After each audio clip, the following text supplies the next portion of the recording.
Hey, thanks for clicking on the video. This is going to be another episode of Reforge Gaming News talking about Halo getting a huge update, but in the Master Chief Collection, while Infinite seems to be sort of floundering and the community is begging for updates. If you like these discussions or opinion pieces, be sure to hit subscribe and the bell button. That way you are here. Check out all the links below if you want to support the channel directly. We are doing members-only content now, an extra stream on Thursday afternoons as well as Friday nights. So consider doing a paid membership. Even if you can't make it to the streams, you could watch those VODs. And if you haven't been catching my streams, YouTube has updated some things, so you might not be seeing them. Check your subscription feed in my channel every day so you don't miss my live streams. And I am going to give a front end to the video walking through everything the Master Chief Collection is getting and sort of giving my opinion on what I think is going on. And then I want to debate the audience about the various things that I think are indicative about Halo Infinite in light of what's happening with the Master Chief Collection. This is a Reforge update. The Halo Master Chief Collection is receiving a pretty significant update, which is leading many to ask what is actually going on at 343 with respect to Halo Infinite, as well as news about a company coming in to help more than they already have. We've covered this in the past. If you like these quick Reforge updates, hit subscribe and the bell button so you don't miss the uploads, or check me out on Reforge Gaming where I stream these live. So I'm going to walk through what exactly this update is for the Master Chief Collection. How big is it? What's inside of it? I'm going to talk about how I think the Master Chief Collection must be a cash cow of some sort, and how I think this points to an engine problem for Halo Infinite. So according to Game Informer, this new update for the Master Chief Collection is now live, and it includes a number of bug fixes and improvements for the overall experience. Perhaps most exciting is the addition of the new Halo 3 ODST firefight variants, such as Flood Fight, which pits you against Flood enemies, and Halo 3 getting cross-platform co-op. The cross-platform co-op might be a little bit of a sticking point for people that were really hoping for co-op in Halo Infinite, seeing it arrive in a pretty old Halo for crossplay on the Master Chief Collection. Now, how big is this update? It clocks in at roughly 22 gig on Xbox consoles. It is one of the biggest in recent memory. So, what do you get? You get the previously mentioned Halo 3 ODST Firefight. You get Halo 3 cross-platform co-op. Apparently, that cross-platform co-op is experimental right now. They also added custom game browser improvements, Halo 4 campaign customization, and new skulls. So there's a significant amount of things coming to the game. I've actually heard that the browser, the game browser, is really, really nice, and people would love to see that come to Infinite, which leads me to make some of the points that I think are very important. The Master Chief Collection must be at some level a cash cow for 343 to continue to get not just support, but very sizable updates. Not only is it a cash cow, it very likely could be maybe a testing ground for community feedback on updates and changes. If that's the case, that sort of adds insult to injury with respect to the Halo Infinite Battle Pass's design at launch and why it continues to be a frustration point for the community after the Master Chief Collection Battle Pass was treated so well over time. Updates and fixes are also incredibly slow for Infinite, which I think points to an engine problem. They've been able to push out updates or more significant updates for the Master Chief Collection since Halo Infinite launched, and Infinite struggles to get anything updated quickly. Big team battle matchmaking was problematic for a while, and other changes just seemingly couldn't happen fast. Even the actual Halo Infinite store items couldn't be split up when they were trying to make it a better and more suitable microtransaction store for the community with respect to wanting more volition and choice of buying individual items. They were unable to do that. The other thing I think about this is really important to address is that the optics on this are pretty terrible. Everybody's been sitting around waiting for Halo Infinite to get the just treatment that they'd love to see it. It's supposed to be the flagship, and you're seeing a 22 gig update hit the Master Chief Collection. Now, they simultaneously pushed out this update while also announcing they are deepening their relationship with Certain Affinity. and Certain Affinity helped with Halo 4 and Forge, and they've worked on Halo for a very long time, and they're excited to deepen that relationship and help the franchise evolve. Many are speculating they might be helping with Forge or maybe even co-op, but I have to ask the question. If Forge and co-op were not a priority for launch, did they even know what they were doing with this title? It seems a bit aimless at this point, and this suddenly bringing in Certain Affinity to deepen the relationship and work more than they previously have shows signs that they might need help in co-development, which again seems to point to the game's not in a great state, and neither is the engine. Let me know what you think in the comments below. I'll be breaking this down with a live audience over on Reforge Gaming. As always, hit subscribe and the bell button, and I'll see you in the next video. And I'll see the rest of you right now. Good morning, good afternoon, and good evening. I want to go through these points, sort of piece by piece, rather than debate the entire giant subject. Take it sort of one at a time. First and foremost, if you haven't hit the like button, go ahead and do that. We are still noticing some strange behavior on YouTube. A bunch of things broke yesterday, and when we were over on Reforge Radio, if you missed that episode, it was a really good one about the Johnny Depp lawsuit. Make sure and check out that past broadcast. We are still noticing the platform acting very strange, and we are hoping those things get resolved. If you haven't seen my live streams, again, make sure and check your subscription feed, and make sure and check my channel daily. That way you can see whether or not I am live, okay? Now, this particular subject, I know we've covered a lot of Halo Infinite, and I really think that this is an important topic because the Halo Master Chief Collection is getting an update while Infinite just sort of sits there for the time being. We're obviously waiting on Season 2. Joseph Staten has made assurances that there'll be significant updates and information this month about Season 2 since it is arriving next month in May. What's good, feed? I see you in the chat. Guys, make sure and switch to live chat. Smash the like button. We only need 30 more likes for 100 likes. We got to get real scrappy to get good treatment right now. We're in a weird place, so we need everybody to jump in daily, say good morning, smash like, and then we'll come up with a poll here in just a moment.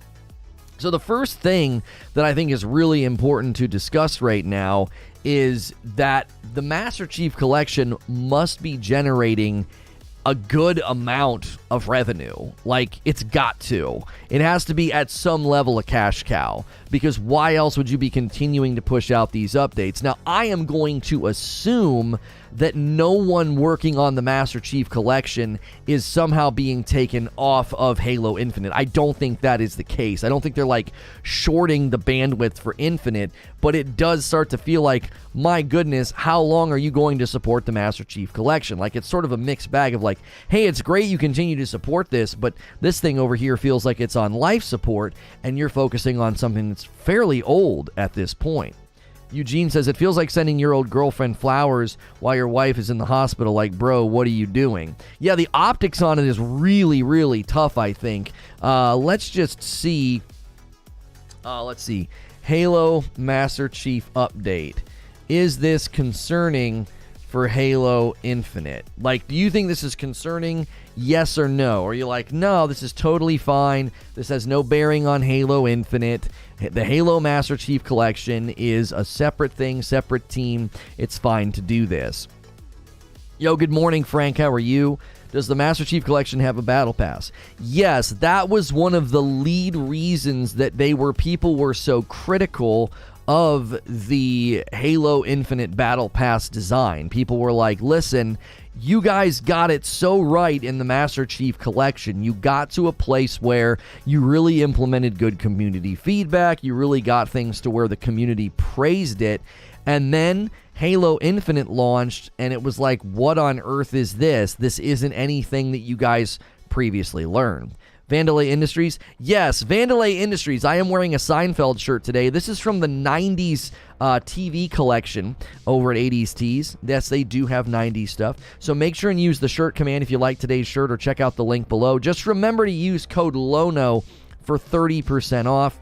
We think that people were going over and using the 30% off discount when you put in your email. So make sure if you're going to 80stees.com to support or buy the shirts that I'm ever wearing, use code LONO to get 30% off. My guess is this was supposed to come out before Infinite, but Infinite launched early, and this launched late, says Zubair. I don't know if I can dispute that or promote that in either direction, Zubair. I mean, that's a real that's a real tough one. I don't like, if I try to prove it true, I could say, you know, why would they do that in the midst of Infinite being out? But I also would say Infinite got delayed significantly, so that what this must have been in the pipeline regardless of Infinite's launch date, right? Infinite was supposed to launch end of 2020, so this was supposed to land a year into Infinite's life. Like, you know what I'm saying? It feels odd. And yeah, Infinite didn't really launch early. I would say, well, it did and it didn't launch early. Like, Halo Infinite got delayed, and that, so you can't really say it launched early, but we can say it launched early in the realm of, like, it wasn't ready, right? Especially the multiplayer. You might be able to make the case that, like, yeah, it was, you know, the campaign was ready. You were at the top of my feed this morning. My mobile app looks better today. The live is in both places. We also put it on the dadgum thumbnail. We're going to punch you in the eyeball to be like, we're live. It did seem like the mobile kind of went back to normal. Maybe they're not doing the A/B testing anymore. We'll see how it treats us today. We're still having slower starts than I'm used to, and that again could just be because people are getting kind of bumped out of their routine with everything that they updated. But it did look better on my mobile today. Serious question, if George was a big AAA video game publisher, which one would he be? George Costanza? I don't know. I actually don't know. Did you hear Certain Affinity CEO like to tweet about someone wanting Xbox to acquire them? Well, so Certain Affinity, that's part of the news today. So Certain Affinity has apparently deepened their relationship with 343 for Halo Infinite. The exact tweet from Certain Affinity reads as follows. So they tweeted this. They said, "We have been a part of the Halo franchise for more than 15 years. We're honored to say we are deepening our relationship with 343 and have been entrusted with further evolving Halo Infinite in some new and exciting ways. Join us on our journey."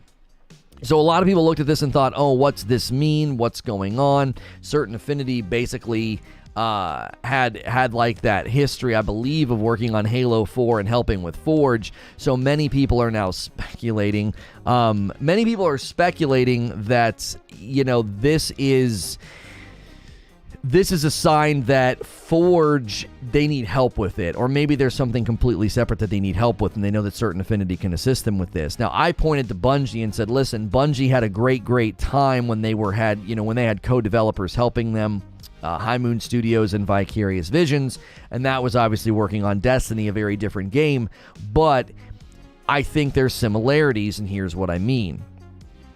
One of the things we know about Destiny is that the engine itself leads to long development windows and struggles with quick updates and changes. I'm seeing a lot of similarities with Halo Infinite. If you look at the timeline of changes and the quickness of changes on Halo Infinite, anytime there's a Halo Infinite update, it seems like, why wasn't this done 4 weeks ago? It seems they're very, very slow to do updates. I have attributed this to the engine, okay? And the reason I attribute it to the engine is the most basic things don't seem to be possible very quickly. Number one, we had the big team battle, matchmaking being broken, right? We had that. Then we had the storefront. They couldn't break apart bundles. Then there was something else that wasn't working. I can't remember what it was. But yes, then we had that as well, that they were like trying to fix things, and they were basically telling us that they couldn't do it quickly. I forget which one it was now. I'm usually better at these rundowns. I forget now since it's been a while since we covered this. But there was something else that they was like taking them a really, really long time to fix. Big team battle matchmaking being like the most primary one. I would say the other thing was the fact that it didn't launch with Slayer and it didn't launch with SWAT, and they like shoved those in the game about a month later into the game's launch. It was like, wait a minute, why weren't these things? Why did it take you so long to cook up a couple of game modes, right?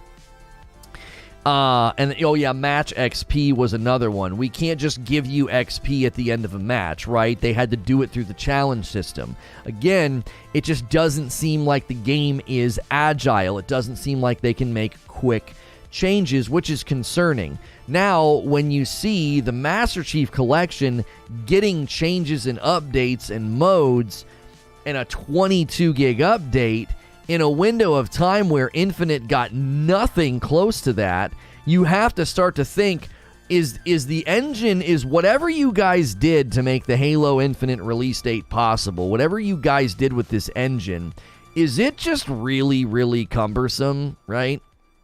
Is it sluggish and slow like a cement truck? Or are you guys just being like extra careful? Like, which is it? Because it doesn't seem to line up. A 22 gig update for the Master Chief Collection while Infinite sort of sits there. And what are the most significant updates that you got in Halo Infinite since the release? Like, what are the most significant updates? Mostly fixing things or adding things that people thought should have been there, right? If the challenge system is the main way to gain XP in Season 2, I'm going to be ticked. I was hoping for a complete overhaul of that system. I don't know if they're going to have the stones to do it, though. I think that's a pretty tall order. I'm all for Master Chief getting features, but while your flagship is a meme... Yeah, that was Creature's take last night when we were breaking this down on the phone and thinking through, like, what should we cover tomorrow? He was like, your flagship is a meme, and you're updating the Master Chief Collection. It just seems like a strange choice. He also said, and I think he's right, that simultaneously doing this update and then announcing that you're increasing your relationship with Certain Affinity, that wasn't an accident, right? It wasn't an accident. I know this is a Halo show today, but No Man's Sky released a trailer for a new update called Outlaws. Members can submit questions with the question command of off-topic or other game industry news that you'd like me to cover, and we will do that in an extra stream on Thursday afternoons. And then don't forget, Friday nights I'm streaming with my wife, and once a month that Friday night stream is community game night. So those are members-only streams that we have added. So if you're looking for a reason to become a member, that's a great way to do it, because sometimes you guys come in and I can't divert to another subject. That's something we'll reserve for a stream every week for members on Thursdays. Again, it's an extra stream on Thursday. We're not taking anything away. So consider clicking that join button or using the join command in chat. $5 a month gets you access to extra streams and our Discord, all the extra rooms in our Discord. So consider doing that if you're listening to the VOD or here live. We really want to see those membership numbers climb. We've been doing this for 6 months, and we're not seeing the membership numbers in a good place, and part of that we attributed to the fact that we were offering no member incentives. So, welcome in, everybody. We're discussing the Halo Master Chief Collection update, as well as Halo Infinite news that the Certain Affinity relationship with 343 Industries is being increased and deepened, and what this all means from an optics perspective for those who are sort of waiting for Halo Infinite to get on the ball. ADJC says maybe they're trying to hide Infinite behind the Master Chief Collection, while Halo MCC is getting more updates since they are faring far better. They don't got the problems they had years ago. East Coast Overlord says, Morning Lono, I have no confidence in Halo Infinite. I played the campaign, but I'm leaving it alone until we get a DLC campaign. Well, Call of Duty, you get a new patch every couple of weeks. The second show today is actually about Call of Duty and what Blizzard Activision has confirmed about going forward with annual releases and what that's going to look like. No sprinting is so dated now, it feels so slow. You can sprint. Or are you saying going back to Master Chief Collection? Yeah, Black Superman says, although Halo MCC is getting updates, I just can't get into a lot of it because there's no sprinting. Right, so there's two thoughts there. I actually agree with you. I really struggle to go back and get into the older Halos. It's just they feel very, very much dated. Not that that's a serious problem, like that's what the games were, but like I can't get into it. Yo, good morning, Bell. How are you? While the engine could be causing problems, how old is Tiger at this point? 343 must have made a pile of trash for Halo Infinite. This is what I think some of these companies are doing, and this is why I actually think it'll be interesting to watch the scope and the trajectory of both Halo Infinite and Destiny over the next 5 years as the consoles get more advanced and as games get more, pretty and shiny. I really feel these games that have really stuck to their guns and said, no, we're going to update the existing engine. We're going to use all those existing assets. It's what we're comfortable with. It's what we understand. I'm really curious what they're going to look like in 3 to 5 years, right? It's like, I don't know, man. It continues to seem as though you're doing this Frankenstein thing where you're so committed to this engine and you're convinced you can update it and make it better, when at its core, there's just elements of these engines that feel very clunky and dated. And then when you turn around after Halo Infinite's launch and you can't make updates quickly, I really have to start to question, like, okay, maybe you guys should have just built this in a completely different engine. This is why I'm really encouraged by the companies that are like, we're all in with Unreal Engine 5. I'm like, yep, that's the way to go if you want your game to look good and to make it and to be on this new landscape. Man, y'all need to stop complaining. Big updates for old games and a cookbook. What more could you want? Mr. Glum says, so Halo MCC had this stuff in the pipeline for a while, but between the Sickie and and Halo Infinite, it was pushed back mostly because 3 years into development, 343 restarted. Yeah, we had a similar theory proposed by Zubair this morning that this was something that was likely already in the pipeline and got pushed back and is not necessarily indicative of the company's priorities. I also want to make sure and say, I really, again, want to reiterate this. I do not think that 343 is shortchanging the bandwidth on Halo Infinite. Like, I don't think that's what's happening. I don't think they're like, hey, all you guys that could be really doing great work for Halo Infinite, we need you working on this 22 gig update over here. Because like last night, Creature gave me a what for. He was like, listen, if I was in charge, I'd be grabbing everybody working on the Master Chief Collection and being like, come on down the hallway here. We need you to work on Infinite. We need to get this thing exactly where it needs to be. And I said, I don't know. It's unlikely that they're taking people from Infinite to work on the Master Chief Collection. And what I mean is this. I don't think you have people that are like adequately trained, equipped, and able to work in the new assets, to work in all the new things. They're working where they are supposed to. They're working where they're gifted, educated, trained, etc. TJ Rage with a $5 tip. Y'all remember that April Fool's joke on Twitter talking about updating the Master Chief Collection? LOL, joke's on us. Thank you for the $5 tip. If you guys have just tuned in this morning, do me a favor, go through all the rituals, hit the like button, take the poll at the top of the chat, and say good morning in chat, and make sure you're subscribed with that bell button checked. If you haven't been seeing my streams, YouTube's been being kind of weird the last week and a half, and it's really hurting us, and it's because people can't see the streams. So if you don't see me live, double check your subscription feed and double check my channel. Monday through Friday, we're here during the day, all right? So make sure you're doing those things. If on, if it's Monday through Friday and you're like, where's Reforge Gaming? Double check your sub feed and double check the channel.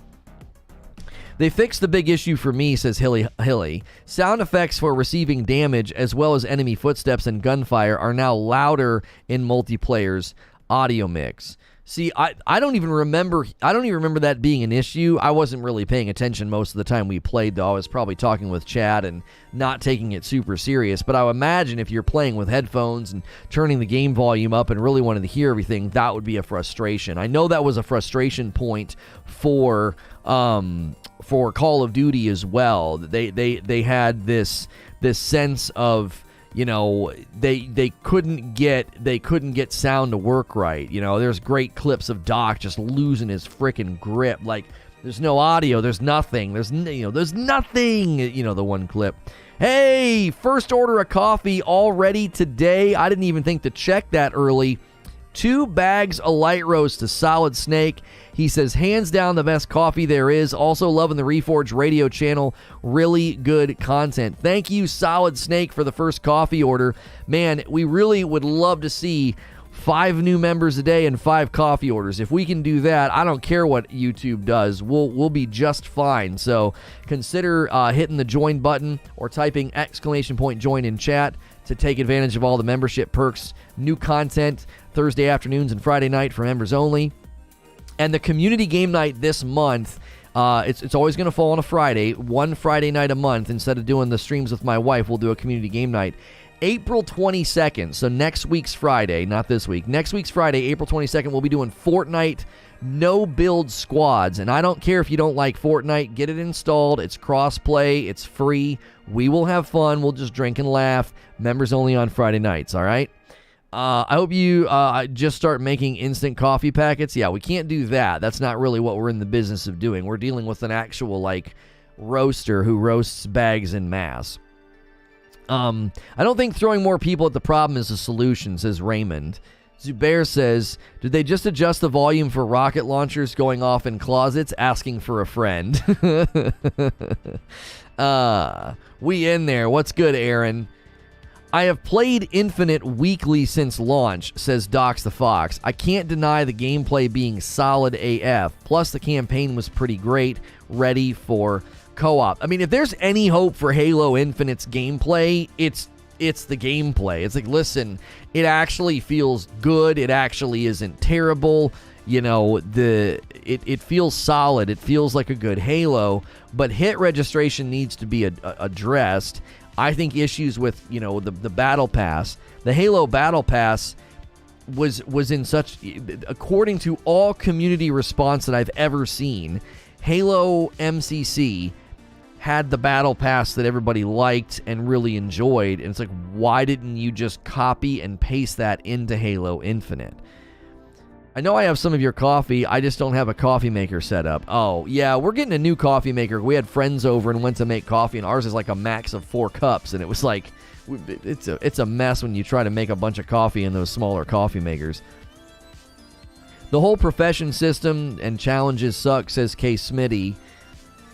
Yeah, and so that was kind of the first point of my argument that I really wanted to drive home, that the Master Chief Collection must be a cash cow. Now, the other thing I want to talk about is that I think updates and fixes are too slow for Halo Infinite, and I think the engine is the problem. To me, the engine is the problem. I do not think that you can say this engine is where they need it to be. They should be able to crank out very, very quick updates. If you want a multiplayer-driven live service game to succeed, you simply must be able to make quick changes. And they are not able to. They're just not able to. And that's a problem, right? You look at Fortnite. Now, I think there are extremes here to be avoided. You can make adjustments and updates to your game almost never, or you can do them too often. I think Fortnite for a long time there was doing updates way too often. They were doing like a weekly patch, and numerous times they would bring back problems that they had previously fixed, or they would just make things worse. Now, again, the beauty of having something that's very agile and very quick is when they made mistakes in Fortnite, they were able to roll those back very quickly, and some of that has to do with stuff that's server side, but it also has to do with the fact that the Unreal Engine has a lot more agility for quick updates. Let's just push Infinite to Unreal 5. I said that earlier. I said any of these game companies that are like, dude, we're going with Unreal 5, that to me is a great sign. And if you look at Halo Infinite's engine, I can't imagine where this game's going to be in 3 to 4 years. It's going to feel mega dated. You know, like you got a 10-year plan. That's great. Cool. If you come up with great content incentives and great gameplay loop, is that going to be enough if the game slowly slides off the table of even feeling like something that you'd want to play on these consoles? Because the more next-gen stuff starts coming out, the more you're going to see that push to say, man, who wants to play an old dated, game? And popularity of game doesn't necessarily mean photorealistic high graphical fidelity. I think Fortnite proves that. So does Apex. So does Call of Duty Warzone. These games are not known for their technical and graphical beauty, but that's going to start to play a factor, I would think, in people's expectations of a game. I took one look at the Battle Pass for Infinite when it launched, and I said no. K. Smitty says, it's an extremely old engine. Is that why there was such a problem with updates? Because they chose to just rebuild on the old engine they used for Halo 1 through 3, because Bungie is able to do it with the same engine. Yeah, so I referenced Destiny. I referenced Destiny for that reason. I said, listen, I think that if you look at Destiny and the Tiger engine, and you look at the struggles that they have had with doing quick updates, and you look at the pattern of changes and updates, and then you look at Halo Infinite and what they did, and when they decided to keep that, old engine and to build on top of it, it's almost like when you start putting, like, if you continually put wallpaper on top of wallpaper on top of wallpaper, or paint on top of paint on top of paint on top of paint, I just think it starts to get too heavy and it doesn't work. And so that's the concern, right? Is that you've just continually built on these old engines, and it's fine for now, but what's it going to mean in 5 years? Slipspace is fine. Halo will be fine. These games take time. Plus, the engine is new. It's not a new engine. It isn't a new engine, though. They built on top of an old engine. It still has the framework of an old engine. Same with Tiger and Destiny. Bungie's pumping out updates weekly now. They've done something under the hood, and it's working. They did say in an update, this is an age ago, about pipeline changes to make quicker updates. They did say that. So maybe that can happen with the Slipspace engine. Maybe they can actually go in and say, oh my gosh, like, if we do this and move this over here and shake this tree, we can now update the game faster than previously. The issue with the Battle Pass was the whole 1 to 100 levels of items seemed worse than the ones of the esports skin, says Hilly. Every other Battle Pass I look at is bursting with items. Yeah, here's what I think they did with the Battle Pass. Let's talk about that for a moment. They removed half the game. That helps. Makes you a little bit lighter, right? When you're trying not to sink. What do they do on boats and, throw everything overboard, right? Let's talk about that for a minute, because I think that's something important that Hilly just touched on, and I've never phrased it this way, but I think it just dawned on me the way that Hilly phrased it, okay? The Halo Battle Pass is structured in a way that isn't designed to entice either engagement or purchase. It isn't. What is designed to get engagement or purchase is essentially pain.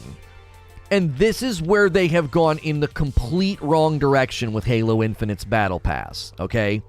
When you boot up Fortnite and you see these amazing skins and all these things that you earn slowly, piecing together some crazy spacesuit or whatever, you're tempted to do one of two things. You're tempted to either spend money to complete the entire pass right then and there, or you're like, I'm going to play. I want to get that stuff. I'm going to work on challenges. I'm going to try to get XP, all right? The way that they motivate you to play, or maybe consider spending money in Halo Infinite, they do it with pain. How? Well, let me explain. At one level, it's, well, I need to log in every day to maximize my XP earn rate, because after Game 5, I'm basically wasting my time. We've crunched the numbers. If you played 20 games, which is 4 games a day, Monday through Friday, you will level up 4 times on the Halo Infinite Battle Pass. If you play all 20 games on a Saturday, because that's your day to, to plow through your game, you will get 1750 XP, less than enough for 2 levels. So you can either level up 4 times spread out over 5 days, or you can level up not even twice when you bag the same number of games all in one day. So what they're doing is they're motivating engagement or purchase. I'll get to that in a minute. They're doing it with pain. You're not engaging because you looked at that battle pass and salivated and thought, I got to get to level 17. I've got to get to level 71. That's not what motivated you. What motivates you to play that game is, well, I better log in today to get that XP bonus for the first couple of games. I better do my dailies and weeklies to make sure I get as much XP as possible. None of that is incentivization. That's like, it's almost like negative reinforcement. It's like, if you don't do it in this way, you won't get good results, right? Now, that's just motivation to play. Because when you see the Fortnite Battle Pass, you're not just motivated to play, you also consider spending money. Okay, so let's just talk about it from that perspective. If I'm in charge of the Halo Infinite Battle Pass and I want people spending money as well as, logging in often to level up, we want both things, then you have to motivate them with this sense of like, oh, you can speed through and get all this stuff. But when the actual items themselves aren't making people salivate, that breaks down. So what's the primary reason they might spend money? To avoid pain. Well, I don't want to log in every day, or I need a challenge swap. One of the best ways to get XP is a challenge, and these challenges are bad. So the only reason you're parting with your money isn't because it's a volitional and desire-driven choice. I really want that skin. I really want this thing. You're spending money to avoid pain. This is a terrible relationship with the player.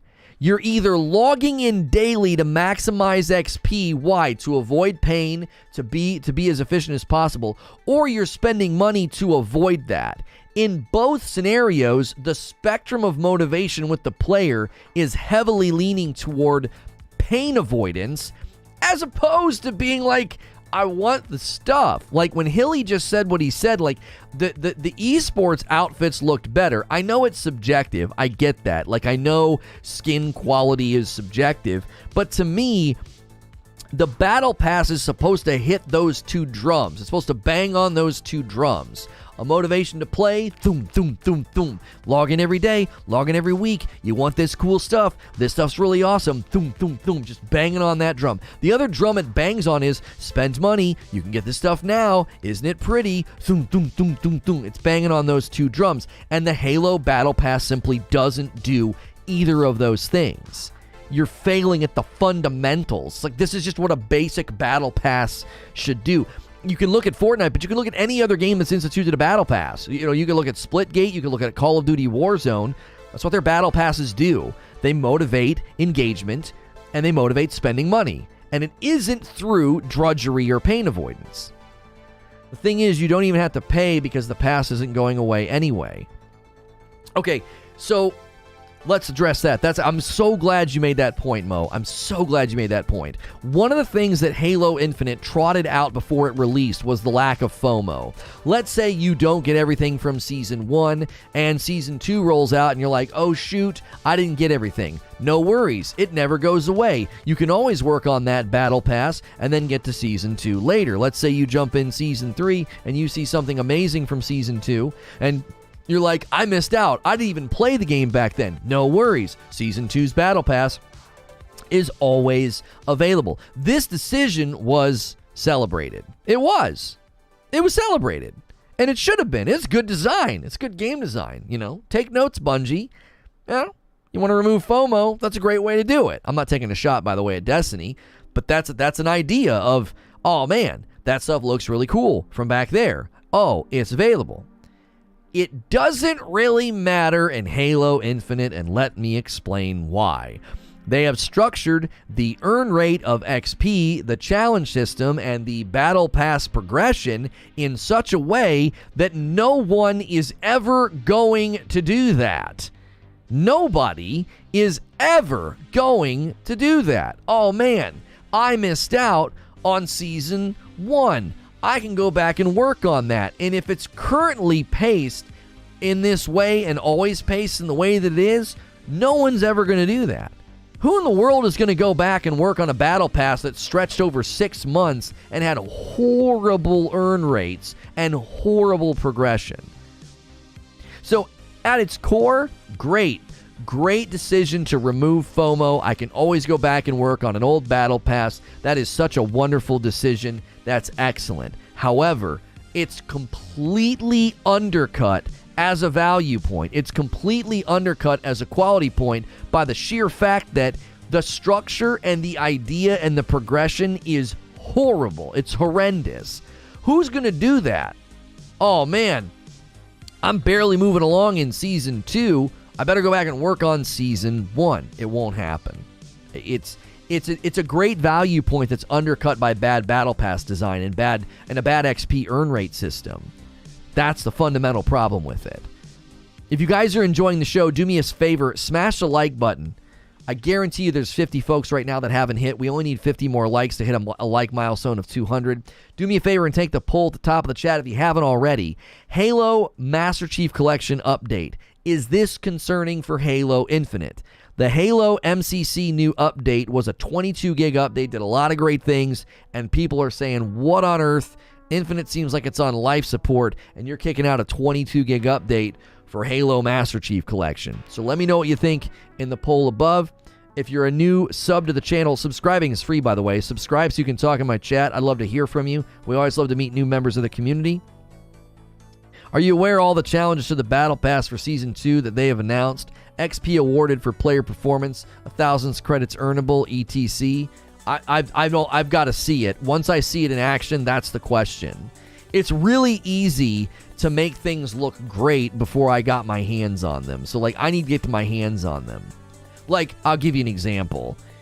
The Halo Infinite events that they did, the way they designed those, miniature battle passes for those Halo events were frickin' horrible.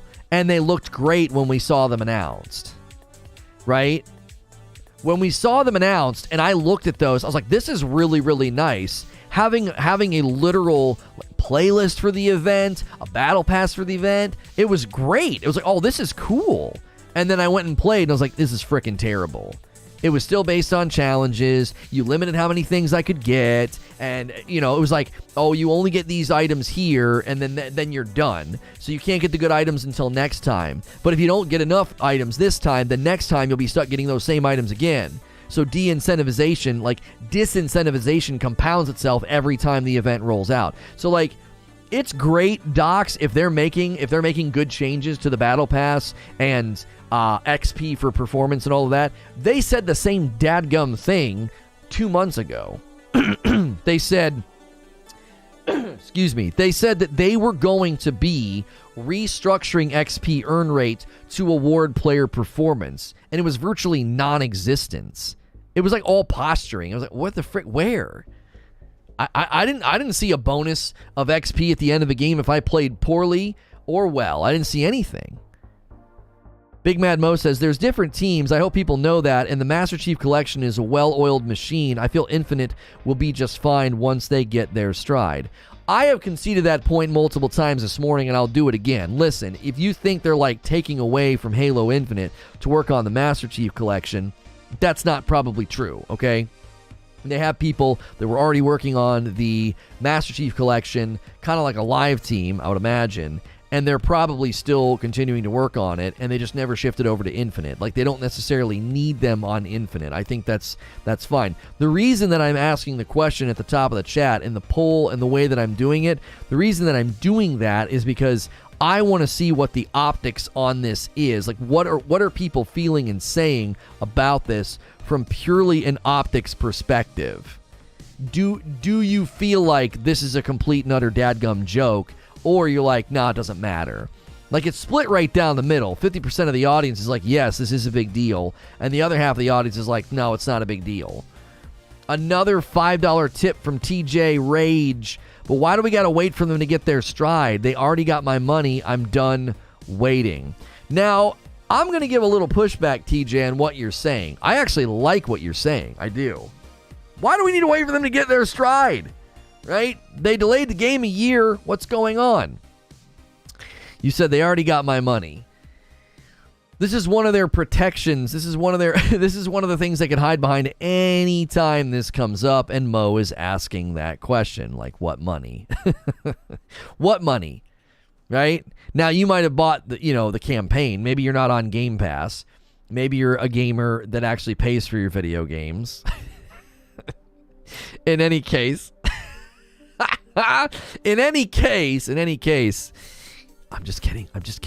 In any case, the fact that it's free is always going to be where they run. People are like, you didn't spend anything.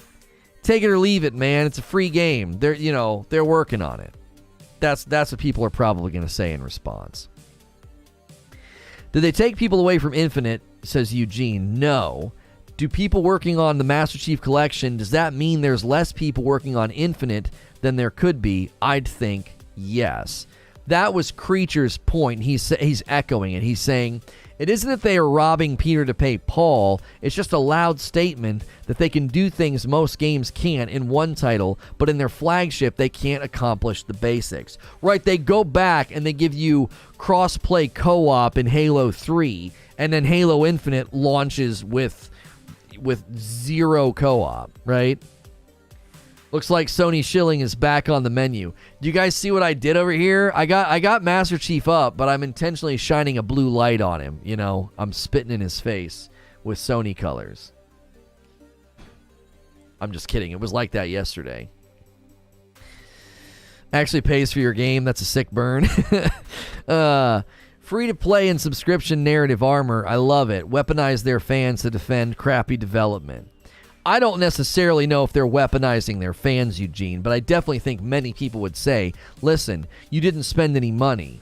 You can come back later for free and decide if it's worth playing. You can always just walk away from the game. Always. There is no free. Game Pass requires you to pay $15 per month for the service. No. The multiplayer is 100% free. So you're right, the campaign is not free. You got to buy the Game Pass, but come on, $15 a month, you're getting a ridiculous value. How much you're going to break that down dollar to game, what you're actually spending on the games that you play through the Game Pass? Xbox and Nintendo posters, but shilling for Sony. Yeah, I have Xbox and Nintendo on the wall. That is true. That is true today. I have no Sony on the wall, I don't want people to be mad at me. Yeah, it quickly drops you. I'm just checking how it's treating us today on the mobile app. It does look better. We are still not meeting any new people as far as I can tell. This is purely streaming to the base, and I don't know why. It's so bizarre. We checked all of the videos that covered this, man, and they popped off. It's so odd. There is no free... Oh, I already read that. I think they went free to play, says Hilly, because someone at Microsoft said you can't charge money for a beta. TJ Rage for another $5 tip. For the record, I have Game Pass, and I didn't mind paying the $60 because I had some faith in them, and I wanted to show support for a brand I like. I wasn't taking a dig at you, TJ. I was digging at the guys who love Game Pass. Thank you for the $5 tip, though. I guess I'm base now. Yeah, if you're sub and you've been here a couple of days in a row, yeah, you're base. We are streaming to the base. I was really hoping when they had that big glitch. If you guys tried to use YouTube last night, it was real bad. I was really hoping that was them fixing whatever was wrong, and it doesn't seem to be the case. I don't think they went that way for narrative armor. It's just the natural outcropping of it. Right. He knows we're on to him. The lack of Sony conspicuous. The lack of Sony is conspicuous. Dalton says, still upset that the campaign doesn't give you any armor, just camos. Previous Halos always had something for beating the campaign on Legendary or finding skulls. All armors in Infinite feel grindy. Even the way they treat armor in Infinite is bizarre. It's super bizarre. Now, I've got my own theory as to why they have the 3 cores. I think you're supposed to be... I think they're going to have you start wearing those cores in PvE, and they'll have their own skill trees, right? We need 14 more likes for 200 likes, man. Smash that like button. They don't even give us a date for co-op. Yeah, they said it's just going to be later in Season 2. Yeah. Aren't they charging for that? Charging for what? We aren't getting co-op, and they've been promising that it will come with Season 2 start, and then they had a 6-month season with extra time to deliver it, and they still can't. It's not going to launch with Season 2. Yeah, I think that's fair. That's a fair gripe. You extended Season 1, it lasted 6 months. Like, this is where I think some of the guys that defend the game ardently, this is where I think some of you guys miss the frustration compounding effect, okay? So, just imagine with me somebody who's trying to give this game a fair shake. They're trying, okay? So they boot up when the multiplayer launches, and they're immediately met with things either not working, being confusing, or being slow. There's multiple ways that it might frustrate them. I'm not saying it would automatically frustrate them, but it might frustrate them that there's no Slayer, there's no SWAT. It might frustrate them that the XP earn rate's really slow and really bad. All of these are things that were acknowledged by 343, so it's still subjective to the user whether or not it frustrates them, but these are factual, objective things that took place and needed to be addressed, right? Lack of XP payout, then the lack of game modes, then there was broken matchmaking for big team battle. Then the actual storefront was a little confusing and wasn't delivering good value. Again, this is something that 343 conceded.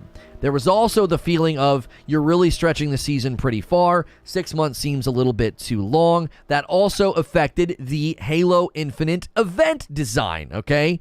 The events were designed in a way to make you play the event not just once, not just twice, but 3 times a lady, okay? So you're going to come back 2 and 3 separate times and slowly work on earning 10 items from an event. Why? Because they were more focused on getting you to engage across the entire 6-month period. So all of those things are potential frustration points for even the most charitable, most patient Halo fan. Keep in mind, we're also losing features. Like, not losing, but missing. There's no Forge. There's no co-op. That's another thing that they have acknowledged is missing that could frustrate the player. I'm not saying it did frustrate all the players, but that was certainly another thing that would make it hard for even the most charitable fan of Halo. Then, all of this frustration, all of this waiting, all of this potential patience or irritation depending on where you are on the continuum. Don't forget that they have 3 different cores, so the colors and the armor system was also another thing that potentially frustrated or irritated the players. In the midst of all of this, we're thinking, okay, they made a season last for 6 months. That means that Season 2, they're going to come out swinging. Here we go. And what do? They essentially come out and say, Season 2 is not going to be that great. Like, it's really, really hard to not see the compounding effect of we dealt with all these things. Most of these things were frustrating because the season took so long and we were understanding of that, and we were like, okay, fine, if the first season's got to be really long, then that'll give them more time to fix things. But then the things that you're supposed to fix aren't going to be fixed when Season 2 comes out. That is why what Zubair is saying, it's scary how patient, supportive, and understanding Mo is on Xbox days. I think the 2 dudes sharing the account. Not just Mo. You have to see it in that light. You have to see it in that light. All the patience, all of the, I'm going to give them the benefit of the doubt. I'm really going to hope they can turn things around. And then they come out and they're like, yeah, those things that we were supposed to be working on during this extended season, during this pretty unenjoyable time in the game where things feel stretched too far, yeah, we're not going to have those things ready. We're just not. It's like, wait, what?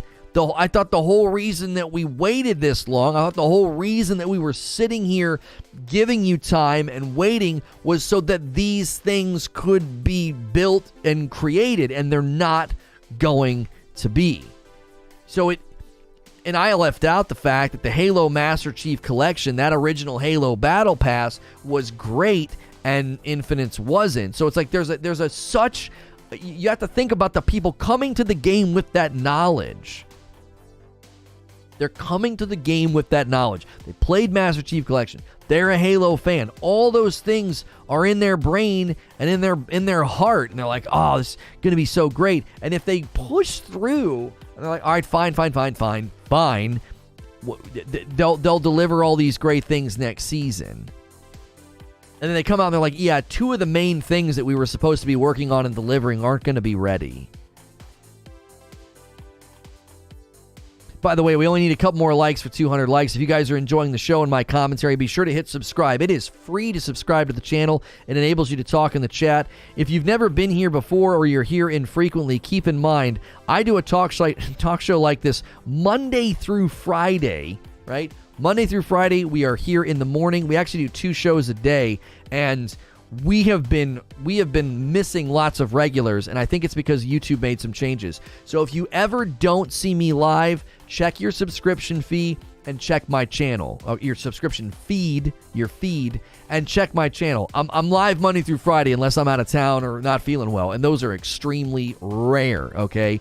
They've made a couple of adjustments and tweaks, so if you haven't been seeing streams, always check those 2 things, your sub feed and my channel. Mr. Glum with a $5 tip. Season 2 Lone Wolves. Most accurate name I've ever seen. Thank you for the $5 tip. I appreciate that. Chest Pain is using some commands in chat.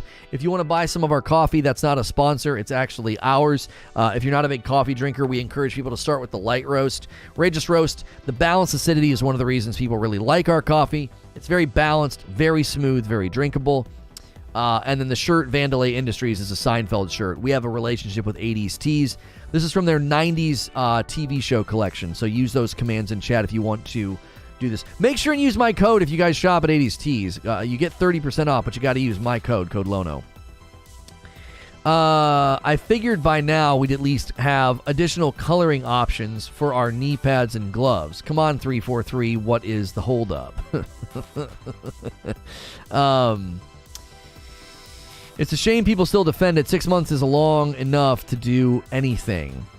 No, you see, K. Smitty, that's related to one of my argument points today. So I'm trying to sandbag argument points so that we don't run out of things to talk about, okay? So we open the show by saying the Master Chief Collection's got to be a cash cow to some degree. It's got to be generating revenue to some level to justify releasing a 22 gig update, okay? Also, the optics on this is pretty rough. Infinite's in a rough spot, and you're releasing this. The same day they release this big, huge update for the Master Chief Collection, they also talk about how Certain Affinity is deepening their relationship to work on Halo Infinite, which again feels strange. It's like, why that now? What's going on that you need their help now? You've had all this time, and you're just now realizing you need their help. The other point that I really made this morning is a point I've made before. I continue to think that the engine is a problem. I think the engine's a problem. I don't think they can make quick updates. I don't think they can do things in a fast manner. I don't think they can. And that's worrisome long term. Because when it takes you 7 to 9 weeks, it was somewhere in that time frame to fix big team battle matchmaking. And they're like, oh yeah, those bundled items in the store, yeah, we can't break those apart. So what, huh? What do you mean? What do you mean you can't break those apart? I don't understand. That doesn't make any sense. Well, it makes sense if the engine's cumbersome. It makes sense if the engine's got issues, problems, if it lacks agility. That's my concern, is there's an undercurrent of slowness with this game that is...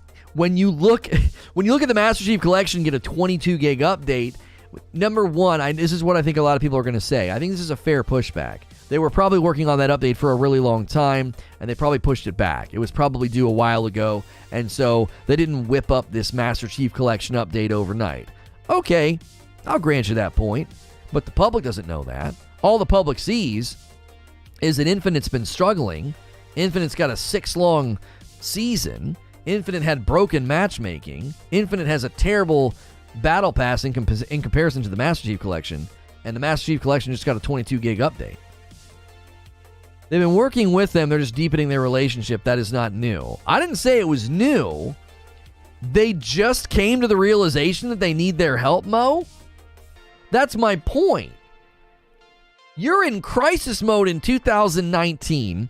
You bring in Joseph Staten to essentially get the product out the dadgum door. It barely gets out the door. You launch your multiplayer in a beta, and your campaign is good. I'll give him credit. The campaign was good. It was well received and well reviewed. The multiplayer launches in beta. And then 6 months later, you're like, you know what we really need? We need to deepen our relationship with Certain Affinity. How did you not know this before today? They've been helping is all I'm saying, right? And they need more bandwidth, more help, more whatever. Love the shirt, Lono. Thank you. How did they not know prior to today? That's what I'm getting at. Golly frick. The biggest issue that they announced, the game as a live service game, which has a certain connotation, they couldn't meet expectations after multiple delays. It kind of feels like marketing misled us. Why draw attention to giving them more work on the same day they update the Master Chief Collection? Right, there's exactly optics. That's exactly right. The reason they announced this Certain Affinity thing is 100% that.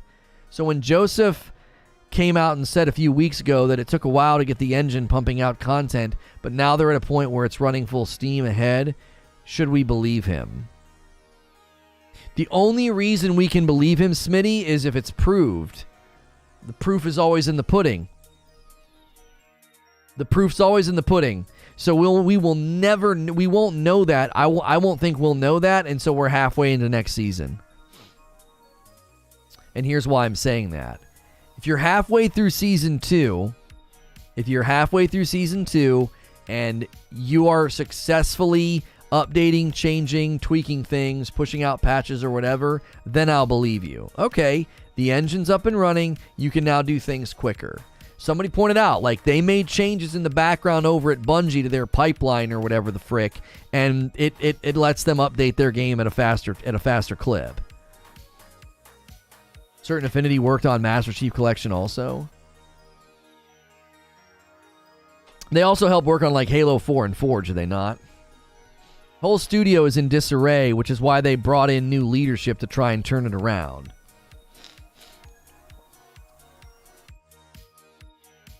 The biggest issue is they announced the game as a live service game, which has a certain connotation. They couldn't meet the expectations after multiple delays. It kind of feels like misleading mark. They kind of misled us. And then Creature says, kinda. You think they kind of misled you.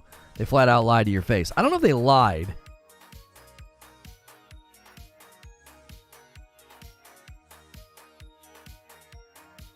They launched a multiplayer version of the game that has had events and updates. Like it's been a functional live service game. I don't want to go so far as to say that they lied.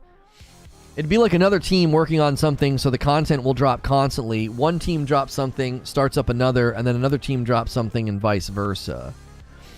Yeah, I don't expect whoever's working, bless you, thank you. I don't expect the people that are working on the Master Chief Collection to just suddenly come over and start working on this game. Somebody made this point a little bit ago. I want to go back up and read it. Corey says, people paid for the Master Chief Collection. Halo Infinite is free to play. You got to take care of your paying customers before you start throwing money at a failing free to play. Right. That certainly has to be taken into consideration. That Master Chief Collection is something that people paid money for. And it likely generates revenue. It likely generates revenue. There's got to be a level, Zubair says, do we have spectrums of cash cow or whatever? There's got to be, to some degree, maybe cash cow's not the right word. There has to be like healthy revenue coming from Master Chief Collection. There has to be. Now, if you look at the Steam charts, it doesn't look that way. It's got more people playing than it does on the Halo Infinite, which is kind of funny. But most of that player base, the Master Chief Collection's lion's share of the player base has got to be on the Xbox. It's a live service that started out like pretty much all live service, says Mo. Lurking on mute because of work, but in addition to the Master Chief Collection updates, I've noticed the price of Infinite is dropping at retailers quickly. That's usually a bad sign, says Suede. It's pretty early in the life cycle to have big drops on price, for sure. Dalton says, for the Tenrai event, we had to show they misled, seems unintentional there though, to get the armor shown in the previews and trailers in the event pass. As it was only in the store at start. Yeah, Dalton, my only issue with that particular thing is I don't think that's a great representation of a company misleading the public. That seemed like a very simple and non-intentional thing that they quickly made right. You know what I mean? Number one, I don't think it was intentional. I do not think they were trying to intentionally mislead people with that Tenrai armor. And number two, they quickly made it right. I'm going to give them credit for some of the things they did. And that was one thing where I'm like, okay, this is a lot of smoke and no fire. There's no reason, there's no cause for alarm here. They fixed it, and it was not intentional.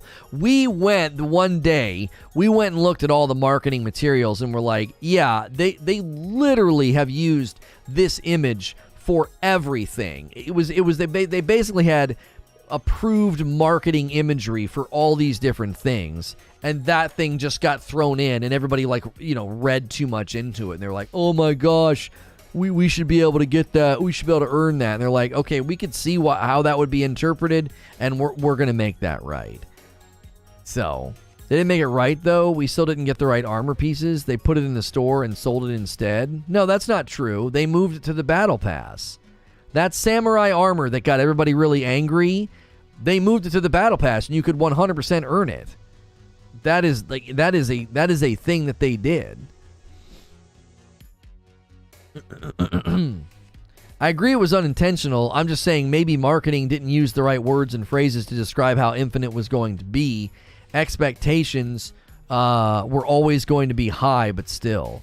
TJ Rage with another $5 tip. You know what? Had I known it would have been killed like this, they should have put a BR in.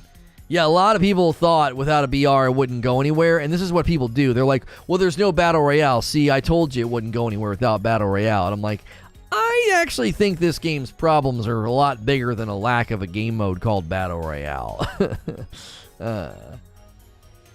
They just sold the katana. These people are either barely competent or Bond-level supervillains. I'm going with the former, says Zubair. I feel the marketing was more than misleading. So when you guys say the marketing was misleading, are you saying that their description of it as a live service game, is that where you're faulting them? Right? Is that where you're saying like, yeah, it wasn't a I mean, it's a live service game even if it's a bad live service game. Right? It's a live service game. You can say it's a bad live service game, but it's still a live service game. They didn't fail at delivering a live service game. They did updates. They weren't always super fast, but they did updates. They did events. They responded to consumer feedback, right?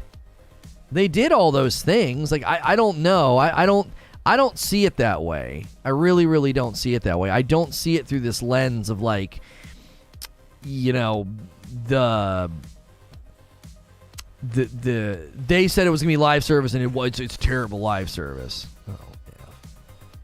Live service, servicing the game live. Halo 5 had better live service. I didn't do much with Halo 5, so I can't comment on that. I don't have much to contribute there. It's a good game. It just has really bad systems. They launched a multiplayer beta and a story snippet. No, I don't think that's fair. I think the campaign was rightfully praised and given good reviews. I think the campaign was totally fine. It was good length. It was well done.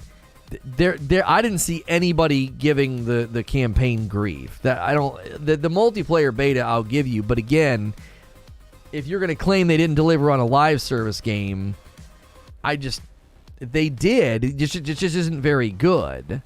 Just because a live service game isn't very good doesn't mean it's not a live service game. Like, look at Splitgate when it first came out, like Season 0 of Splitgate or whatever. They've made a lot of great changes since then. Well, you wouldn't go back and say, well, when all these problems and flaws and issues were happening with Splitgate, it wasn't a live service game. I was not expecting the discussion around Halo in 2022 to be, how dead do you have to be before we stop saying live service? Right. I attribute that, though, like the lack of players and like, is the game dead? Is the game dying? We knew this was coming. Right? I know people get tired of me saying I predicted this, but I'm going to say it. Like I said at the beginning of this season, and I had a lot of Halo fans and a lot of ardent fans telling me I was wrong. I said, listen, this design is going to compound the exodus. People will leave faster because of the design of all of these systems. They will betray the very thing that they're aiming at doing. The systems, the Halo Battle Pass, the XP earn rate, the Halo Infinite progression system, basically, all of those things were designed to get people to log in every day and week for every month of the season. And I said, no. This is going to drive people away. And here we are at the end of the season, and that's exactly what it did. It made things way worse. The normal player exodus is totally fine and okay. People get everything they need. People get all the skins. People get all the stuff. TJ Rage with a $5 tip.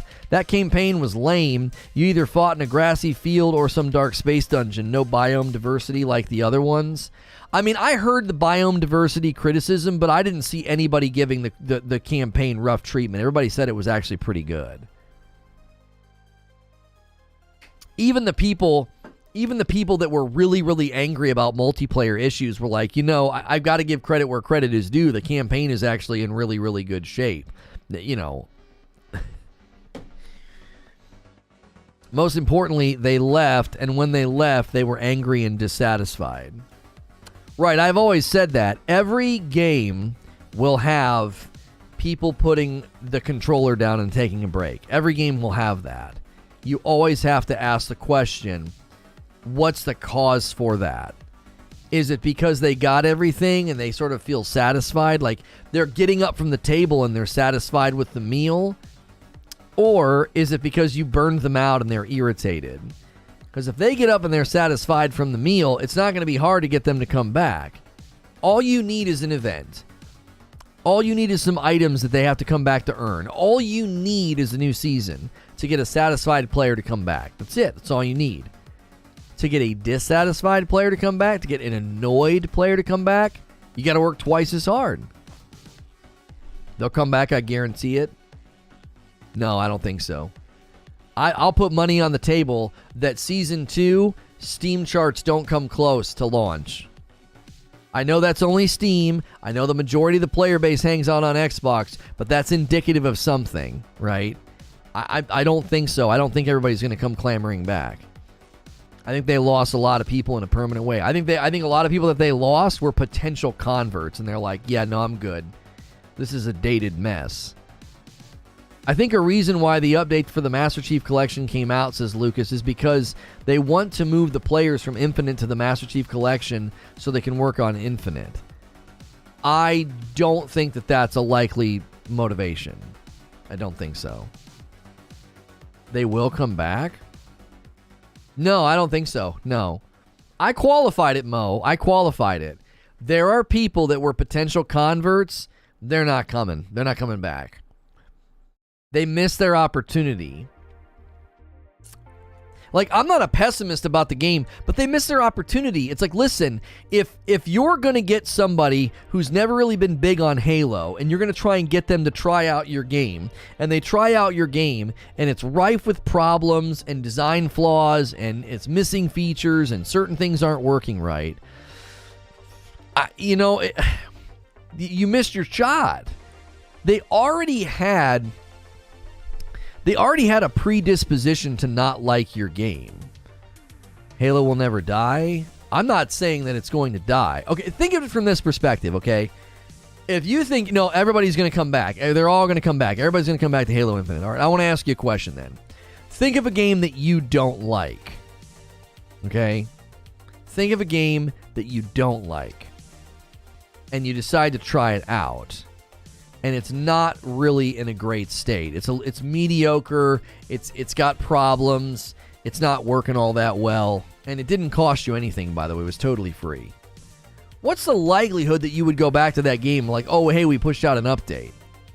Now, the only way that you would do that is if you felt like the new season or the new updates was going to be a direct response and a direct answer to the frustrations that you had when you tried the game out, right?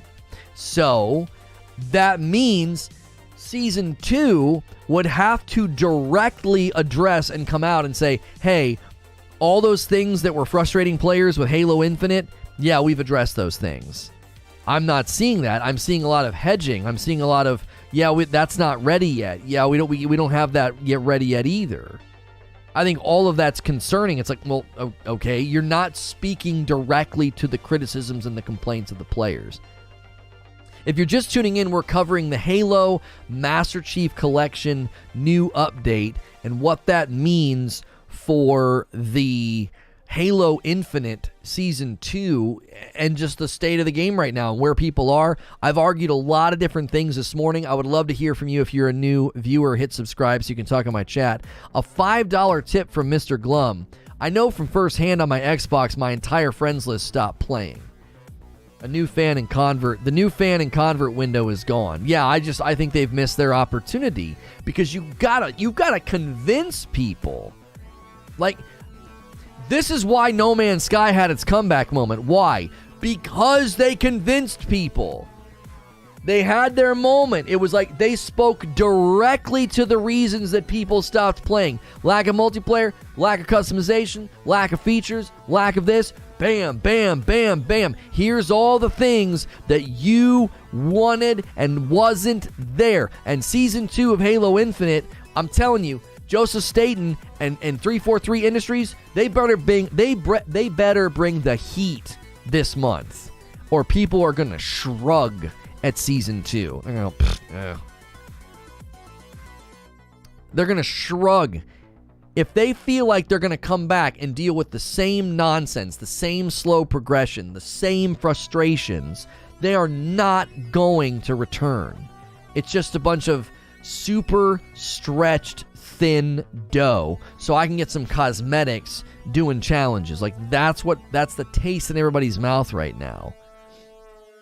I'm curious to know, what have they been doing the past 6 months? If nothing is ready, then what was the point to make Season 1 that long? Right! Like, what's coming? I'm genuinely curious. New cosmetics, a new map, and new modes? What? Huh? What? That's a given. Do you see? That's another way I want to phrase this. Let me try this another way. What they're delivering in Halo Infinite Season 2 is like, those are all givens. Yeah, there should be new modes, new cosmetics, and a new map or two. Yep, That's like minimum expectation. Where's everything else? Where are the fixes? Where are the community concerns being addressed? Where's co-op? Where's Forge? Story as well. Yeah, I don't know about story. Yeah, they've been kind of vague and mysterious about the potential for story. Outriders was a better live service game, and it was not a live service game. They tried so hard to insist they were not a live service game, and it's like, if you walk like a duck and quack like a duck, I don't care if you're wearing tennis shoes, you're a duck.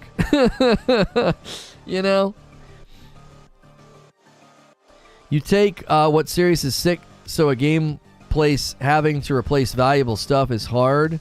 You are so deaf to that. Yeah, that sentence is falling apart. What are you trying to say, GNS? I miss Outriders. Isn't there DLC coming? Outriders has potential. We'll have to wait and see. Season 2, we are proud to offer you online multiplayer. We are proud to present a new battle pass. Co-op, Forge, new maps, new modes, maybe a new campaign DLC, says Raymond. Corey says, to be fair, people are sheep. They will follow whatever is the new hype wave. I never like the pessimistic take that people are sheep. I don't ever think that is like a helpful take. It feels like you're somehow some Gnostic enlightened one gamer that you're not following what everybody else is following. I've never liked that take. I don't think that highly of myself or you, that we're in some special class and everybody else is a sheep. I don't know. There is a strain of existence of people that just generally follow and don't think for themselves. But I don't think it's, they're a bunch of sheep and they just follow hype. Corey says, all 343 has to do is make something that can get the core Halo fans to be hyped, and the fan base will do the marketing. What core fan base? What do you mean? What's the issue with Halo, says Hilly. Yeah, so Hilly, big-time Halo fan, just hit level 82 on the Battle Pass, and he got a shoulder pad for it, man. Level 82. Woo! That's a big one. That's a big one. For the record, but yeah. I need to get back on Outriders. I just hope they fix their issues. They actually did some really good things to Outriders Endgame. They did. Outriders is another game dead due to Game Pass. What are other games that you think are dead because of Game Pass, Corey? Left Side? Sorry, yeah, Left Side, yeah. That's important to point out, Hilly. It's a left side shoulder pad. Yeah, Corey, I'm curious, do you have other games that you think didn't do well because of Game Pass? I have my own theories about Game Pass's relationship with Outriders. I don't know if I don't know. Fix the sound and I'll give it a chance. Yeah, I need Outriders to have a complete sound overhaul. I remember going from Returnal to Outriders, and I was like, who is banging on a trash can? This is so awful. This is truly awful. What is this? Game Pass gave Outriders life? No, there's no evidence to support that. Given the beta numbers, I think that's false. No, I think the game was set to actually do very well commercially. I think Game Pass was a mistake. The beta had wonderful engagement and got high praise. So no, I don't think it didn't need to be quote unquote given life. It needed to be able to be sold commercially. Did you hear what Guardian said? No, Back 4 Blood and Rainbow Six Extraction were not fun games. Oh, is he saying those are other games that got killed? No, he hasn't responded yet. Derek says, in all honesty, I think like 80% of players would come back and new players would jump if a bunch of their friends wanted to play. That's a pretty big if. I mean, yeah, I will say that, the free-to-play entrance point certainly makes it easy, right? If you're tuning in, we are debating the Halo Master Chief new update, as well as Halo Infinite Season 2. Are these things in contention? Is it bad optics? Like, why are they updating the Master Chief Collection while Infinite sort of seems to be on life support? Hit subscribe so you can talk in my chat. It's free to subscribe. I'm a Safe for Work broadcaster. I do live streams Monday through Friday, and we go live around 9 a.m. Eastern. If you ever see that I'm not live, check your sub feed and check my channel. YouTube has messed with some stuff, and it's made it really hard sometimes to find my streams. But if you check your sub feed in my channel, I'm live Monday through Friday. A lot of people treat me like video game radio. They throw me on in the background because I am safe for work. And thank you so much for being here. The adjustments that were made to Outriders Endgame was actually great. Very rewarding without the force to only use one build. Yeah, they made really good changes. There's no evidence that Game Pass affected Outriders sales. What? Hey, our first new member of the day, One Up Ninja. Welcome in. Enjoy the dope badge and emotes. You're dope and deserve dope stuff. Don't forget, as a new member, One Up Ninja, every Thursday afternoon there's an extra members-only stream now, and Friday nights are now members-only streams with my wife.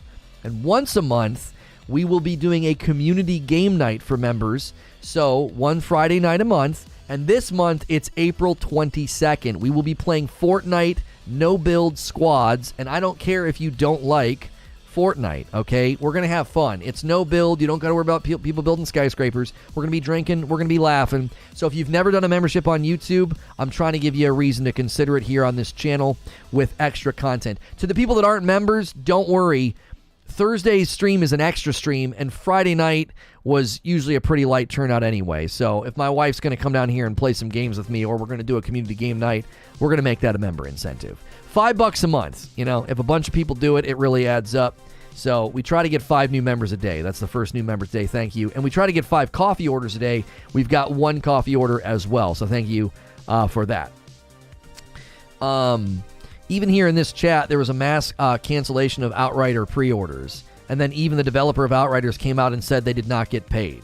Yeah, there's plenty of evidence to support that Game Pass was really bad for the commercial success of Outriders. Like, they literally had massive cancellation of pre-orders to the effect that they spoke out about it publicly and said, yeah, it supports us directly if you buy the game directly. It doesn't support us if you play it on Game Pass, because people were doing that. As soon as it was announced it was on Game Pass, people were literally canceling their pre-orders. So that's a convinced consumer pulling their money off the table. What do you think that means for anybody who played the beta and thought, yeah, I might buy this, but I'm not going to pre-order? They would have potentially bought it, but they didn't have to. Game Pass was bad for Outriders' commercial success.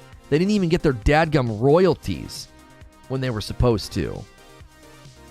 Right here, Kotaku has an article. PSA, public service announcement. Great, Kotaku. We love you. Isn't Kotaku the same place that taught people how to download the Metroid game for free the week after it launched? They're such a stand-up organization. PSA, Game Pass members, cancel your Outriders pre-order. Literally, articles from gaming publications telling people to cancel their pre-orders. Here's one from GameSpot. You should cancel your Outriders pre-order. Major gaming publications encouraging people to cancel their pre-orders. What do you think that did to the commercial success of Outriders? What? SegmentNext.com. Outriders pre-orders, Xbox Game Pass. People Can Fly asks fans to retain orders after the Game Pass announcement. They're like, don't do that. Please don't do that. Oh my gosh. That's money. We need your money. So is Game Pass bad for devs or just an outlier? I think Game Pass is terrible for AAA games if you put AAA games on Game Pass for their launch week. I think it's freaking terrible. It's mark my words. Mark my words. Mo and many other Game Pass apologists continue to tell me that I'm wrong with this prediction. I know I'm going to be proved right. I'm so confident in this prediction. You will see a significant decline in AAA titles landing on Game Pass their launch week. You're going to see a decline over the next couple of years. Why? Anybody with a brain looked at what happened to Outriders and was like, we're not doing that. We make most of our sales during the first 2 weeks. Why in the frick would we do that? You know what's great for AAA? Throw yourself on Game Pass when you launch a DLC. Who did that and was probably brilliantly rewarded? Right? Bungie did that with Destiny. They threw the DLC on there, and like a month later, guess what? You get a bunch of people hooked, and then they got to buy the new season, or they got to buy the next season, right? So that's the way you should do it. If you're a AAA company, throw yourself on Game Pass when you got a DLC coming out, and then you charge for the DLC. Hey, our game's been out for 6 months. Try it. It's on Game Pass. It's free. We've made the lion's share of our retail sales during the first 2 weeks, so sure. Oh, and by the way, if you're really enjoying your time with the game, we have a DLC coming out in 2 weeks. That's how you treat Game Pass as a AAA company, and that's what you're going to see happen going forward. Write that one down. Trust me on that one. That one's coming. You guys that love getting AAA titles, third-party AAA titles. You love getting third-party AAA titles on your Game Pass week 1, day 1? It ain't happening anymore. Write it down. They're not going to do it. The only major AAA titles you're going to see land on Game Pass the week they launch are going to be titles that are owned by Microsoft. Hellblade 2 and others. Ain't no way that anybody's going to do and go through what Outriders went through. Literally, the cannibalism of game journalism. Just putrid. You literally are telling people, yeah, don't give that dev your money. Don't give that dev your money. You can play it for free. What? For free. Why would you pre-order the game? Just play it on Game Pass. It's like WB putting their movies day one for free on HBO Max. Yeah, I don't know about that. I don't know if that's exactly the same. Depends on the revenue breakdown. Outriders sold 3 million copies. Most games don't even sell that many copies. Game Pass does not hurt the sales of video games. Game Pass also gives consumers a 20% discount on all game purchases. I mean, you're ignoring everything we said up to this point, and you're citing a quantity of sales as if that matters.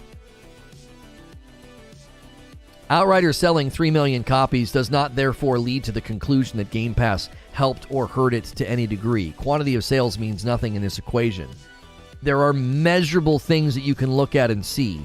The industry encouraged the consumers to cancel pre-orders to the point that the developers asked people to not do that. That's unprecedented. Have you ever seen a developer do that? Please don't cancel your pre-orders? The frick? Do we have any actual facts, or this is all supposition? I believe we can infer from the industry impact of the articles that got pushed out, the PSA, the word of mouth, that it hurt the commercial success of Outriders. I believe we can infer it from the fact that articles were written and the developers directly responded and asked people to not do that. I believe we can. I think we can infer it. I don't think we can infer or conclude or deduce that because the game sold 3 million copies that Game Pass helped it.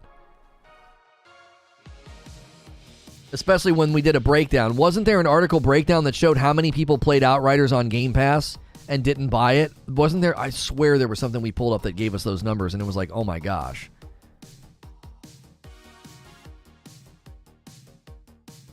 Without numbers, you can't infer it? Yes, I can. Yes, I can. To infer. To deduce or conclude information from evidence and reasoning rather than from explicit statements. That's exactly what I'm doing. We don't have explicit statements or data. We have evidence and reasoning.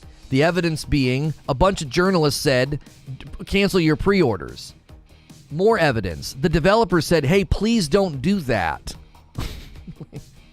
That's evidence. I can infer from that hurt them commercially. They literally responded because they were like, no, oh my gosh, that's bad for us.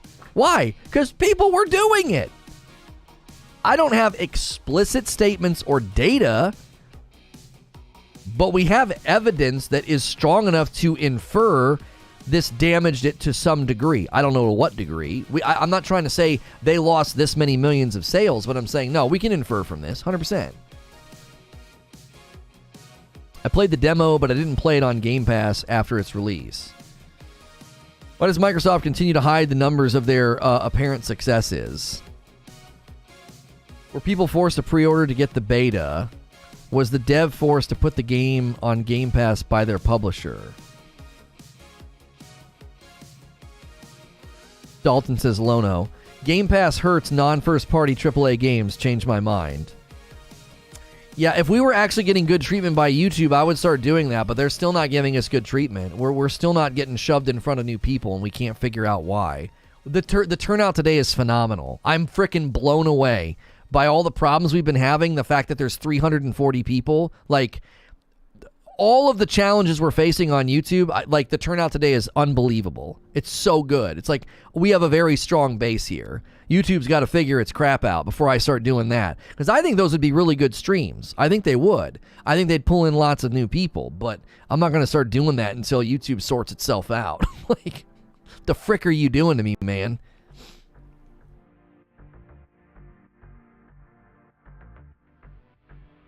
Game Pass is destructive to non-first-party AAA titles. It's going to be real easy. It's going to be really, really easy to see this is true. All you got to do is watch the next year. Watch all these third-party AAA launches. Watch none of them land on Game Pass day and date. And then you'll be like, maybe Lono was right. Maybe Lono was right. A $5 tip from Doom. Outriders was on Game Pass only on the Xbox console, not PC Game Pass, which is the smallest platform out of all, so I struggle with that premise. No, the Xbox Game Pass saturation is better than PC Game Pass. Is it not? I may be incorrect in this statement, but I swear we looked at the numbers, and PC Game Pass is not as strong as Xbox Game Pass, because doesn't it cost a little bit more money? Outriders was published by Square Enix, the same company that isn't even happy about the success of Guardians of the Galaxy. When was the last time Square was happy about any game?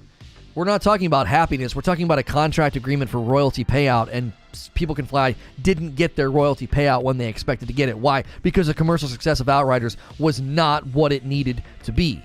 Undoubtedly due to people canceling their pre-orders and not having to purchase it. Consumers... Their job as consumers is to buy cheap? For sure. Why do they get royalties? You have to hit a certain amount of revenue and sales before you get your royalty.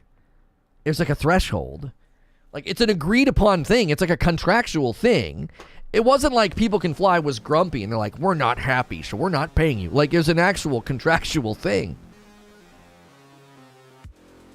PC Game Pass is actually cheaper. It's $9 a month, and part of the reason I sub... I swear to you, we had an article that did a breakdown of saturation, and the Xbox Game Pass was greater than PC. I might be having like a false memory. As long as Game Pass isn't destructive to my wallet, that's all I care about, says Distorted. Capable dev companies will prosper no matter what, and poor decision-making dev companies will not. I don't care. Well, we don't know. I highly doubt People Can Fly even had anything to do with the debate. It was probably Square Enix that pushed for it.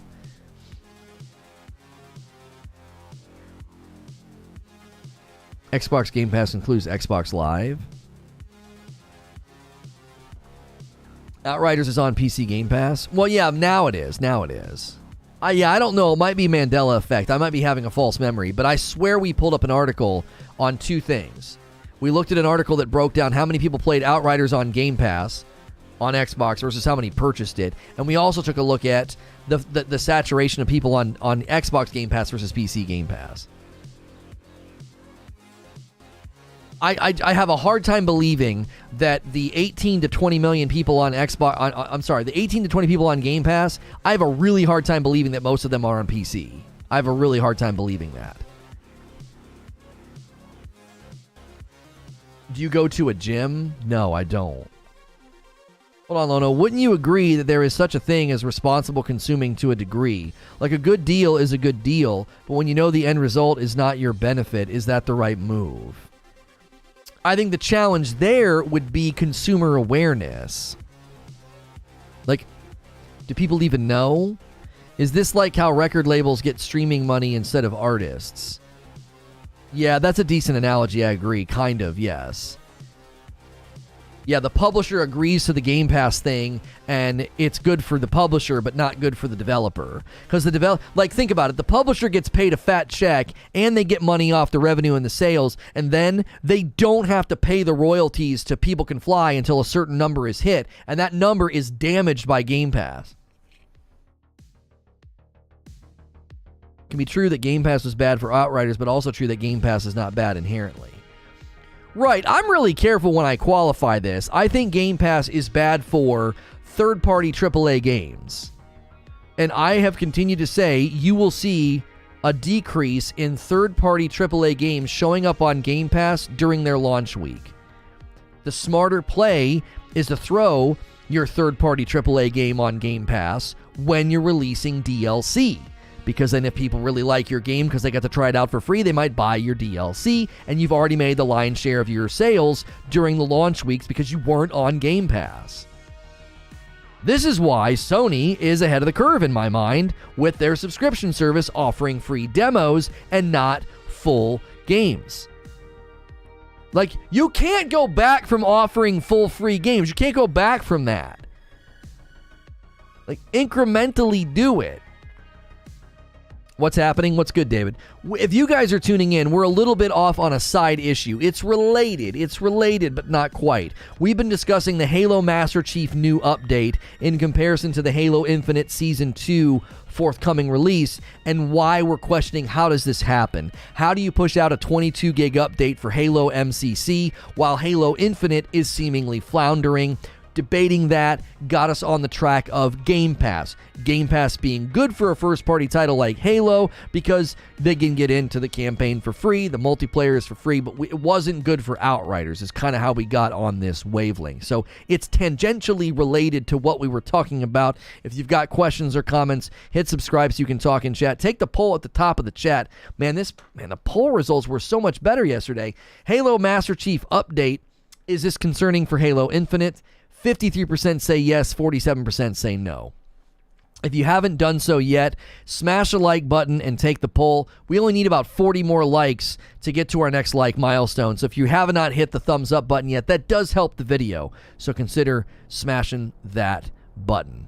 Mr. Glum with a $5 tip. Do you remember when demos were free or when you could get them from Pizza Hut? I do. I remember having to deliver the newspaper on a Sunday morning, and little AOL CD sample, like AOL discs, were like in the Sunday paper.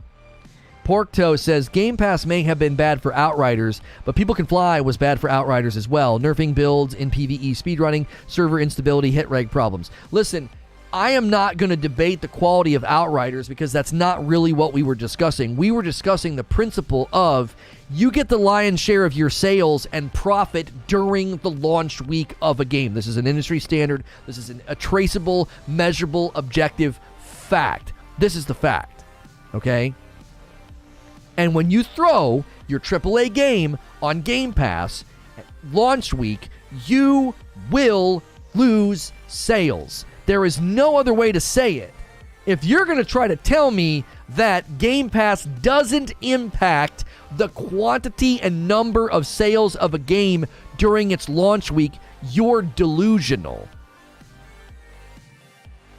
Just got here. No, you're good, Porktoe. I'm just saying, you're right. There were issues with Outriders, but that's not really what we're debating. We're debating a AAA game hitting Game Pass week 1. That will decrease total sales. If you don't think so, again, I think you're delusional. And if you think about it in the realm of like, that's when they make most of their sales. Why would you do that? You're the only one praising Sony's subscription service? Oh, I'm the only one? I'm definitely a Sony stan? Okay. It's a real intellectual argument to use like internet insult colloquialisms. You have a dizzying intellect. PS Plus is a waste of money? Okay, sure. When more people are on PS Plus than are on Game Pass, come and talk to me about me being a Sony stan. I'm just speaking the facts, Jack. You can't take back full games. You've given people the farm. If you do demos, you will increase the potential sales of any game that's a demo. Any game that's a demo, you're potentially increasing the sales of. And guess what? You didn't give away the game for free. I'm not a Sony stan. What are you talking about?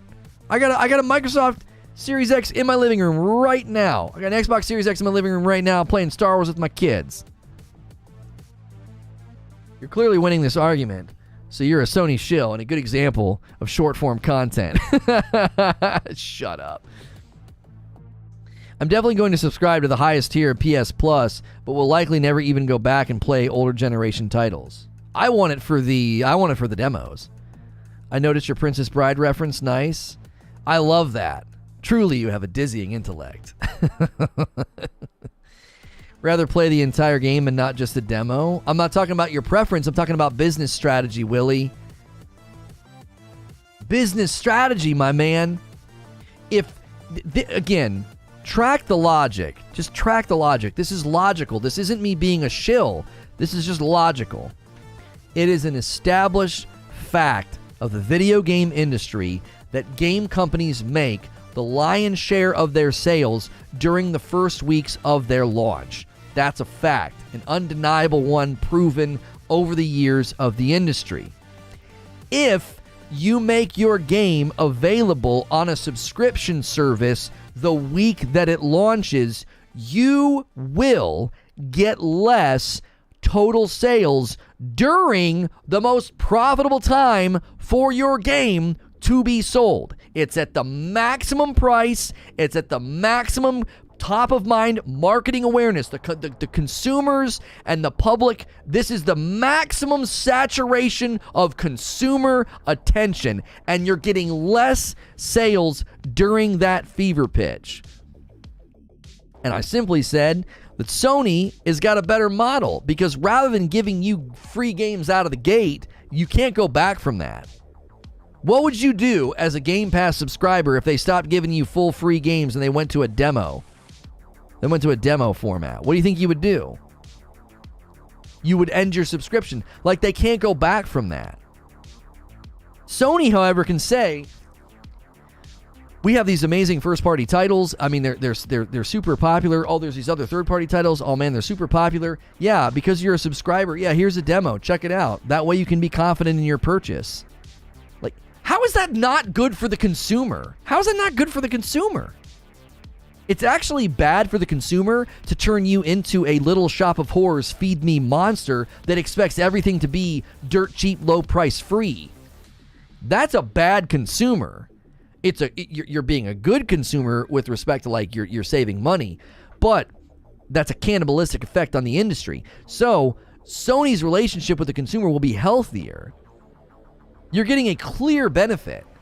I can try a game out before buying it. How many games do you play for 30 minutes and you're like, this game's not for me? And they're going to save you all that money. How often do you use the refund function on Steam because you get like 30, 45 minutes or so into a game, you're like, I just don't like this game. Refund it. Oh, you got the right shoulder pad. There you go, Hilly. If you're right, I could see AAA games not putting their full game on Game Pass, but maybe putting exclusive content on there, weapons and skins. Yeah, I don't know about that, maybe.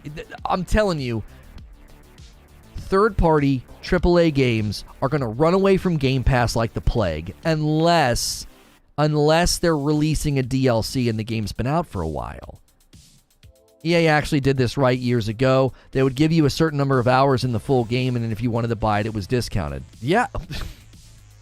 Such a good system. I'm not trying to praise EA, but that's such a better system.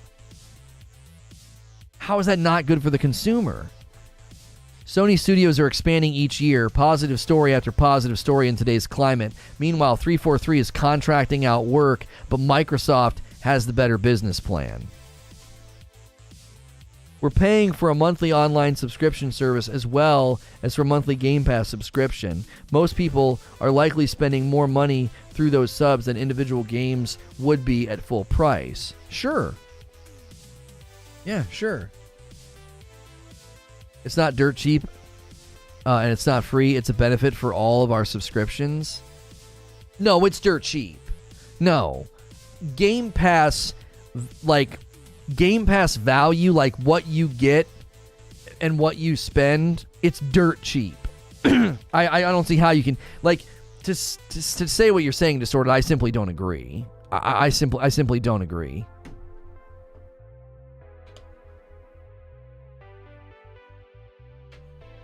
I don't think it hurts them the way that you think. They get fat checks and perks to be on Game Pass. People Can Fly didn't get a fat check. Square Enix did. People Can Fly didn't get a fat check. They got their royalties late, most likely, because they didn't get them when we first reported on it. It was early last year. They didn't get a fat check.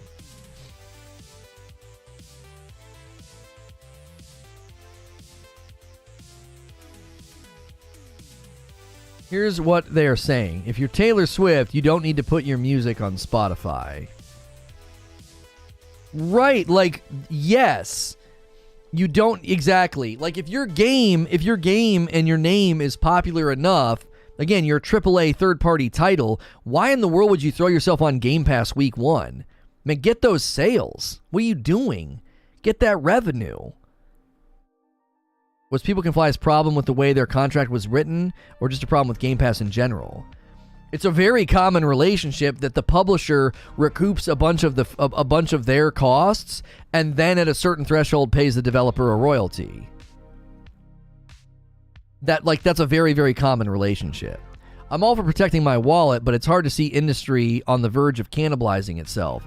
Devs aren't doing this for free or a hobby. Right. Hence why I say it's a Square problem and not Game Pass. No, it's not a Square problem.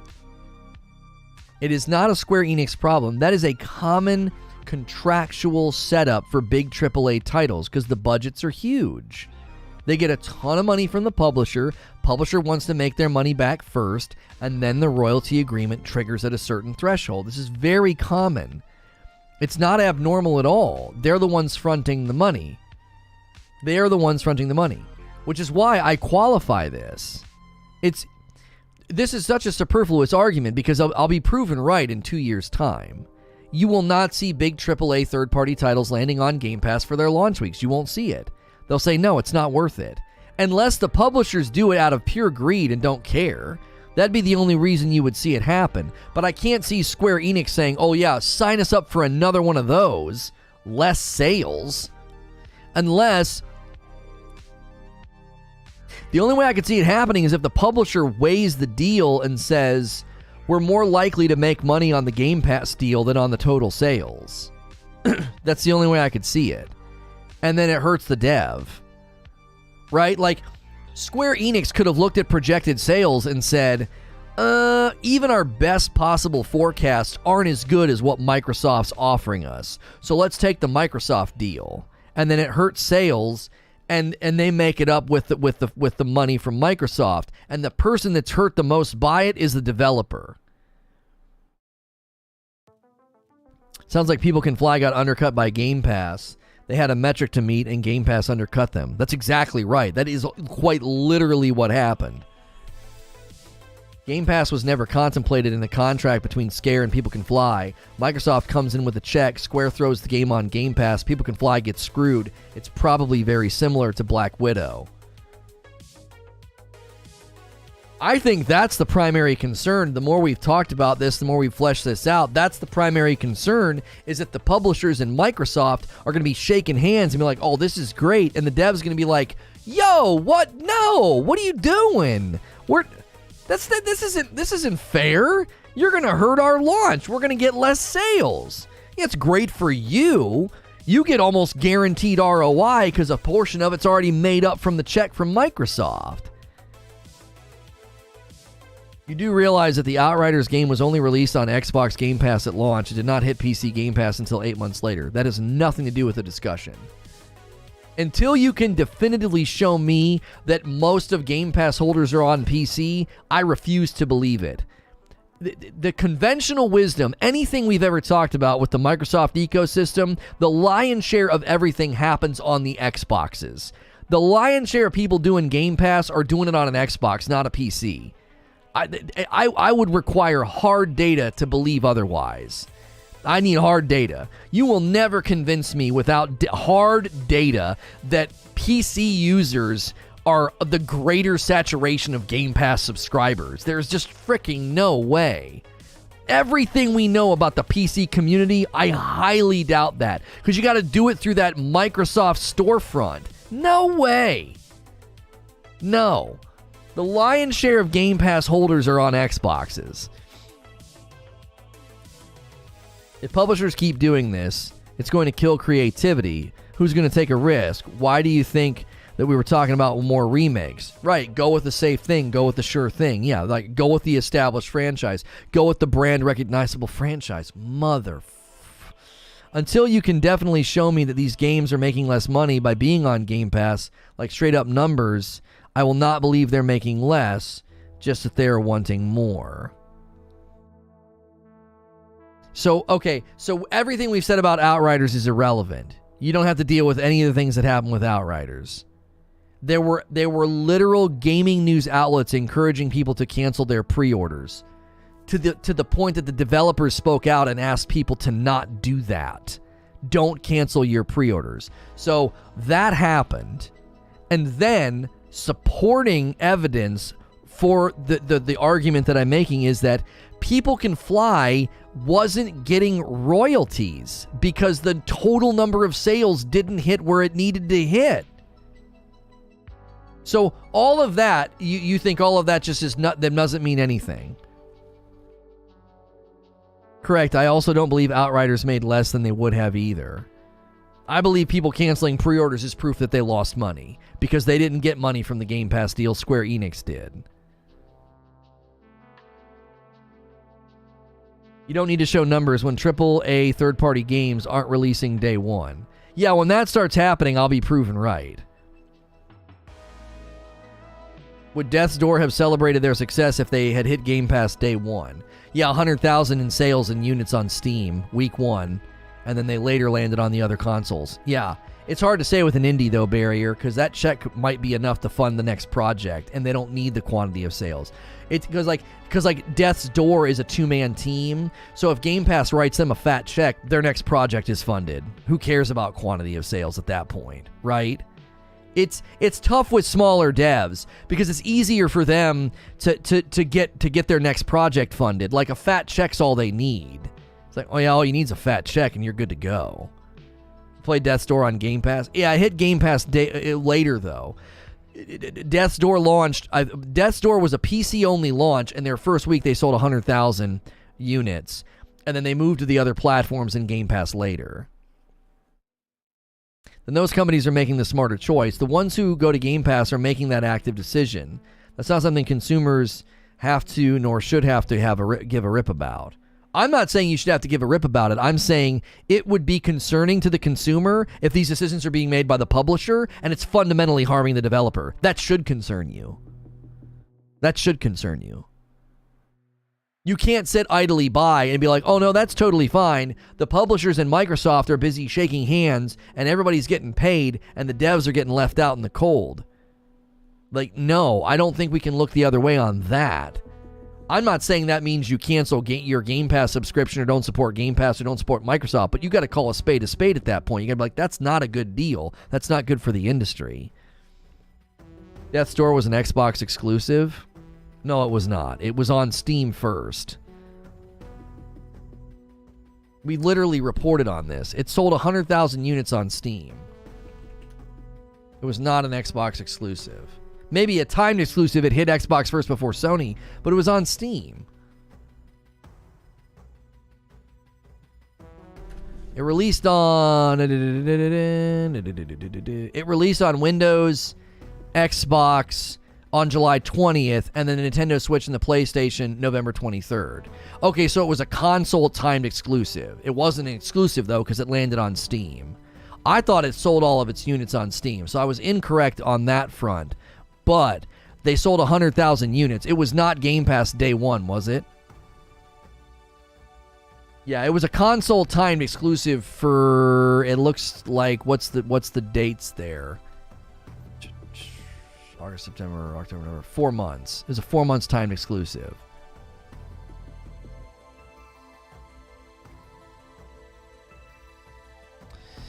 I don't think it was on Game Pass though day one. Maybe it was, but they sold 100,000 units, and I don't think that was because of Game Pass. It wasn't on Game Pass at launch. Okay. That is tangentially supporting our argument that this little indie title launches and it does an amazing job all on its own. 100,000 units and sold. Oddworld Soulstorm PlayStation Plus deal is devastating for the developer. When was this reported on? Literally today. In light of what we're talking about. Apparently, let me pull this article up. In light of what we're talking about, comparing the platforms, Eurogamer is saying Oddworld Soulstorm PlayStation Plus deal is devastating for the developer. Chatting to Xbox Expansion Pass, Lanning said his team initially thought that they would sell roughly 50,000 units of Oddworld Soulstorm, and certainly no more than 100,000 units. The studio was also looking for some financial help to keep the game alive, and as such, when Sony approached the team offering an undisclosed amount of money to put the game on PS Plus for its release month, Lanning took the deal. However, the game's release was delayed 3 months due to the ongoing effects of the sickie, and with the game's later release, Lanning said more people had previously estimated now had access to the PlayStation 5. As a result, he revealed that Oddworld Soulstorm was downloaded almost 4 million times through PS Plus, vastly overshooting the game's expectations. For us, it was devastating.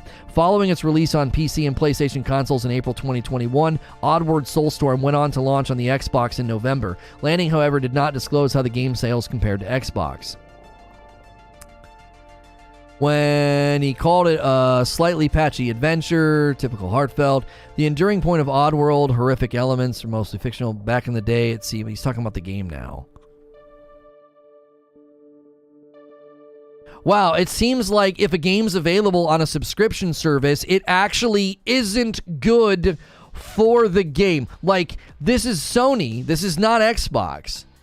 But that is a supporting piece of evidence that when they saw that many people downloading it through the subscription, they were like, oh, frick. Why? Because they know that those 4 million people are incredibly unlikely to buy the game. He described that as devastating.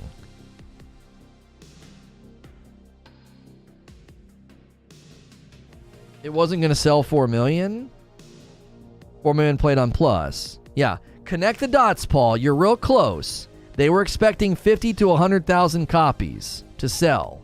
4 million played it on Plus. What do you think that does to their sales projections? 4 million people didn't pay a cent for it. What do you think that does to their sales projections? Their meager projections of 50 to 100,000.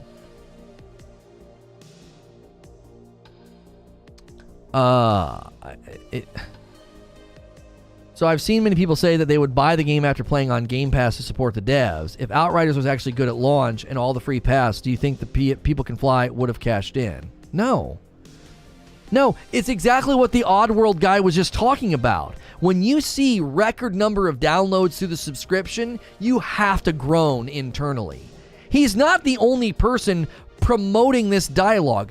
Do you forget that when the guy from Days Gone spoke out and said, if you like the game, if you want to support the game, buy the effing thing? Why do you think he said that?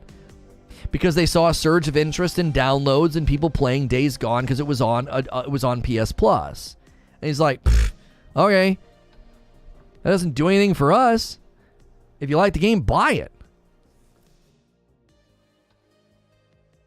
Did you know that the directors once was going to put Halo Master Chief Collection on the PS4 and they changed their minds last second? I've never heard that. They could easily have made double their estimates for sales without a subscription. Or hang on a minute, we need 24 more likes for 300 likes, guys. This is one of the weirdest days I've ever had on YouTube. We have tons of super chats. We have a new member. Likes are struggling, but the view count's been great. It's just what is good? I feel like I'm in the Twilight Zone. And total view count is horrible. What is happening? So many people are here. We're having a great day. YouTube is losing its mind. I honestly think it's losing its mind. We've had an amazing turnout and amazing numbers. I do not understand what's happening. Since Microsoft is contracting out Halo Master Chief update, then why not contract out to Bungie? Well, Bungie's not going to help them. Bungie's, got their own thing that they're working on. They got their own stuff that they're doing. They don't want to work on that game. Oh, yeah, I wanted to respond to what Jeff B said. They could have easily doubled their estimates without the subscription. Think about how well Oddworld would have done if it would have been on a demo instead of free. Right? Think about 4 million people downloading your game as a demo. What do you think that does to your potential sales? 4 million people. Man, we were hoping for maybe 100,000 people to play our game, to download it, to pay for it. And 4 million people download the demo. If 250,000 people buy, I mean, that's a really, really low percentage of people that would convert over and buy.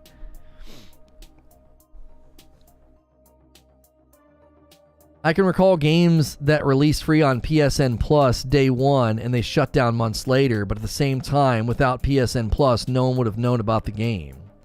Right, and I think that's why they're saying we're going to do demos. We're going to do demos. Day one should stop for the sub services. It should be a later date thing after the game's been out for a while. Yeah, that's what I said. Do it later when you're releasing a DLC. Oddworld had a Sony fan base for a decade, and that decision hurt them. Oh yeah, big time. That's a first-party title, by the way. Like that's a first-party title that had its dadgum legs chopped off because everyone's like, oh, I don't have to pay for it. Oh, cool.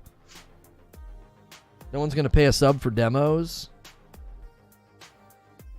No, they're going to pay a sub for all the other benefits, and they're going to get demos, and those demos are going to generate sales. I don't think you're necessarily engaging with what I was saying, Hilly. I'm not saying people are going to buy purely for the demos, but if you're regularly getting demos, that's a value point. You're not going to drop your subscription if you're regularly getting to try out games before buying them. That's a great value.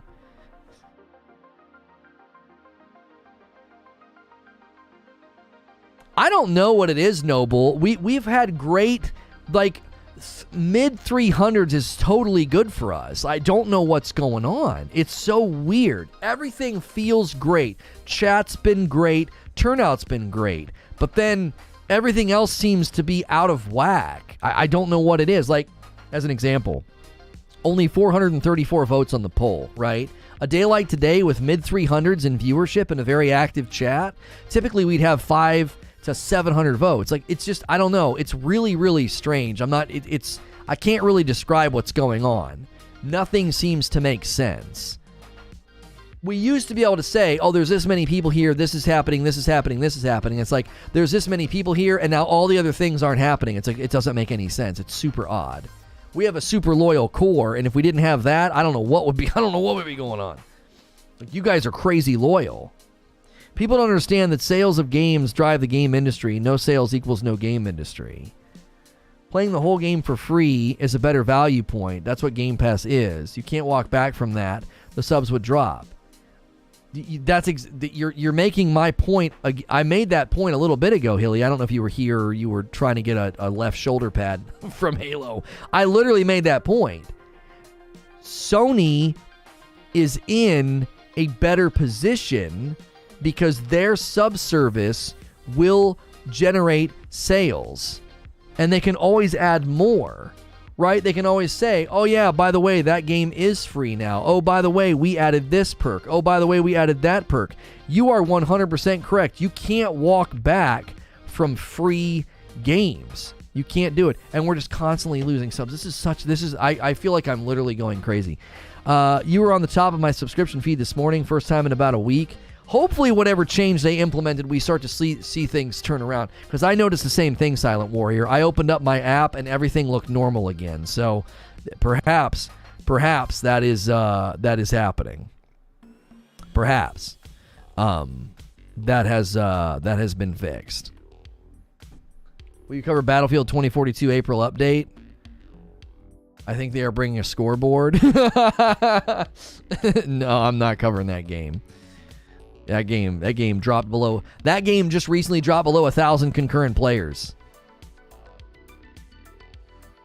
That game just recently dropped below 1,000 concurrent players. Commando G-Man with 3 months of membership. Thank you, sir. Welcome back in. Guys, don't forget, if your membership has lapsed or you've ever considered doing a membership here, we have recently started offering members-only content. There's an extra stream on Thursday afternoon for members to submit questions about anything I haven't covered. If you want me to talk about other things going on in the gaming world, maybe something spicy, maybe something controversial, that's what Thursdays is for. Friday nights are now members-only, and I do play games with my wife. We have drinks and laughs. It's a fun time. One of those Fridays every month is community game night. Members only. We're playing Fortnite No Build Squads on April 22nd. So not this Friday. Next week, April 22nd on Friday. Get Fortnite installed and updated. You can play on any system. I don't care if you don't like it. We're going to have fun. Really. No build with drinks. It'll be a blast. We don't have to take it serious. We can laugh the night away. So consider clicking the join button or using the join command, or you can use the join link in the description below. It supports the stream directly, and we really need to see some turn there on member totals on this channel. We also do the same thing on Reforge Radio. Every Friday, there's a stream with my wife. You can ask her questions about all the serious topics we covered during the week.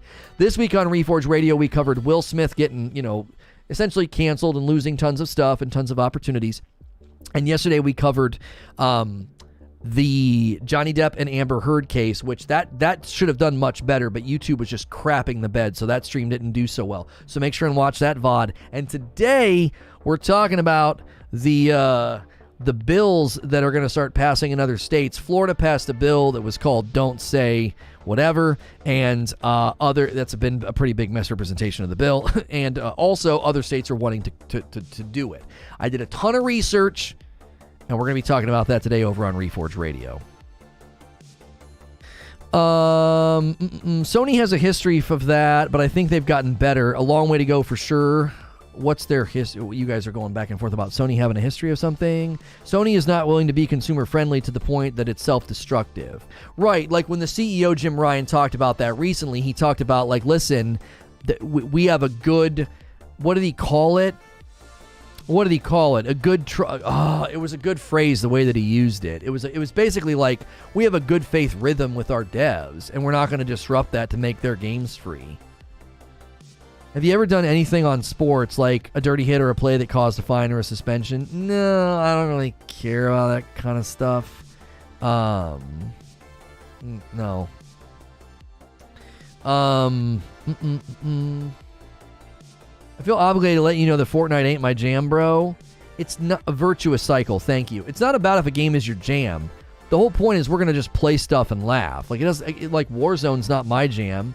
Neither is Halo Infinite, but we'll have nights where we play those games. It's just to be fun. It's just to have fun. If Game Pass destroys games I currently like, oh well, I'll play new ones. There will always be games, and I will always find new ones. I'm not a one-game Andy. Yeah, he sounded like an Ivan Drago take. If he dies, he dies. Did I mention I watched yesterday's VOD, and I need you people to keep my name out of your mouth? Also, you have to approve my comment. I may have threatened violence. Zubair works. Yeah, people were definitely taking some chunks out of Zuby. It was pretty funny. What sports as a kid did you grow up with? We primarily watched basketball and football. Loved watching, obviously, Michael Jordan growing up, and we loved to watch the Cleveland Browns lose. That was pretty much it. I don't really watch sports now, at all. I don't have time, and I don't really care. And that take is exactly what Game Pass will bring about until there are no games worth playing, says Creature. Yeah, just I don't care if games die, I don't care if devs die, it doesn't matter. All that matters is me saving money. I don't know. Have you played Warhammer Inquisitor? Game is super fun. No, I have not. More people buy on Game Pass than not. Those are facts. No, those aren't facts. Those are not facts, Mo. Show me that. Where's the report that shows that more people buy on Game Pass than not? Number one, you can't prove that because you can't create an alternate reality with Doctor Strange and show, well, these people are spending more money on games now that they're on Game Pass. How do you know that? How do you know if they weren't on Game Pass, they wouldn't just be more selective, but then be buying more games at full price, just more spread out? There's no way to know unless you can create an alternate reality.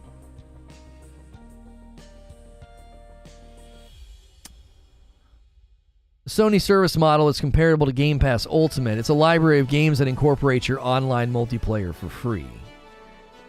Microsoft presentation says that, but it's correlation, not causation.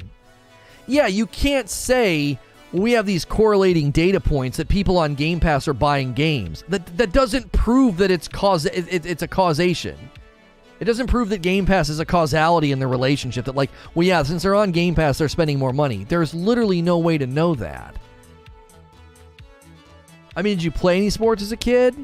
We did backyard everything. Backyard kickball, baseball, football, we had a basketball hoop in our driveway.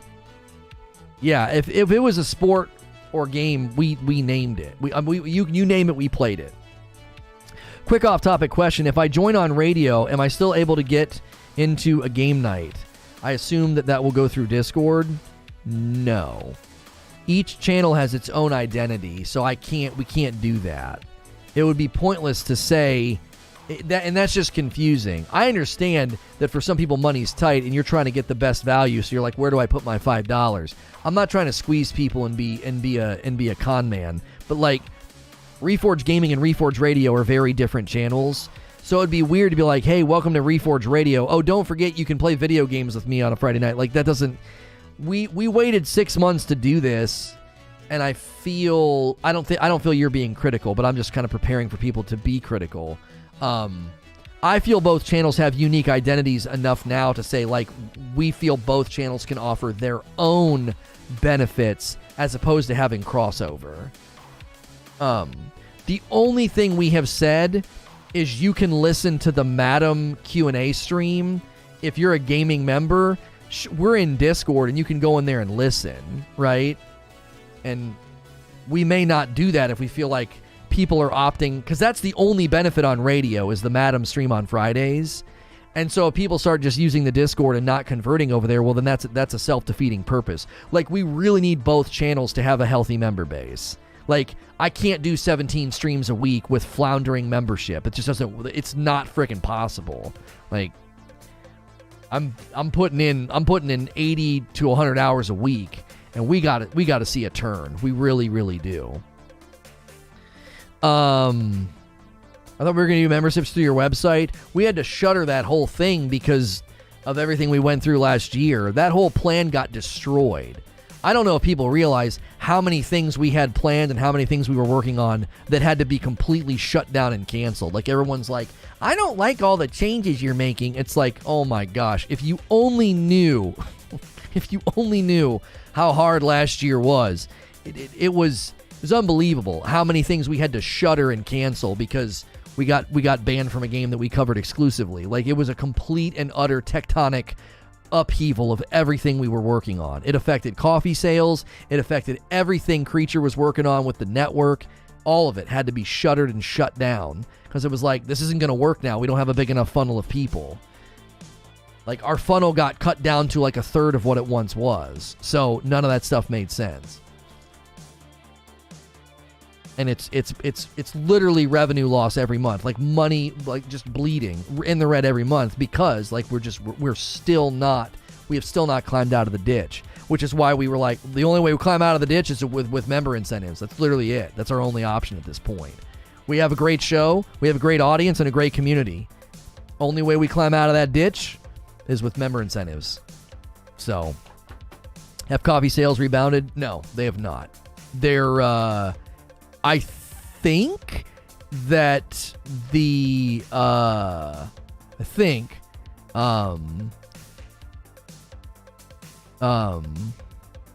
what is this? Oh, I think that the Frickmas sale really hurt us.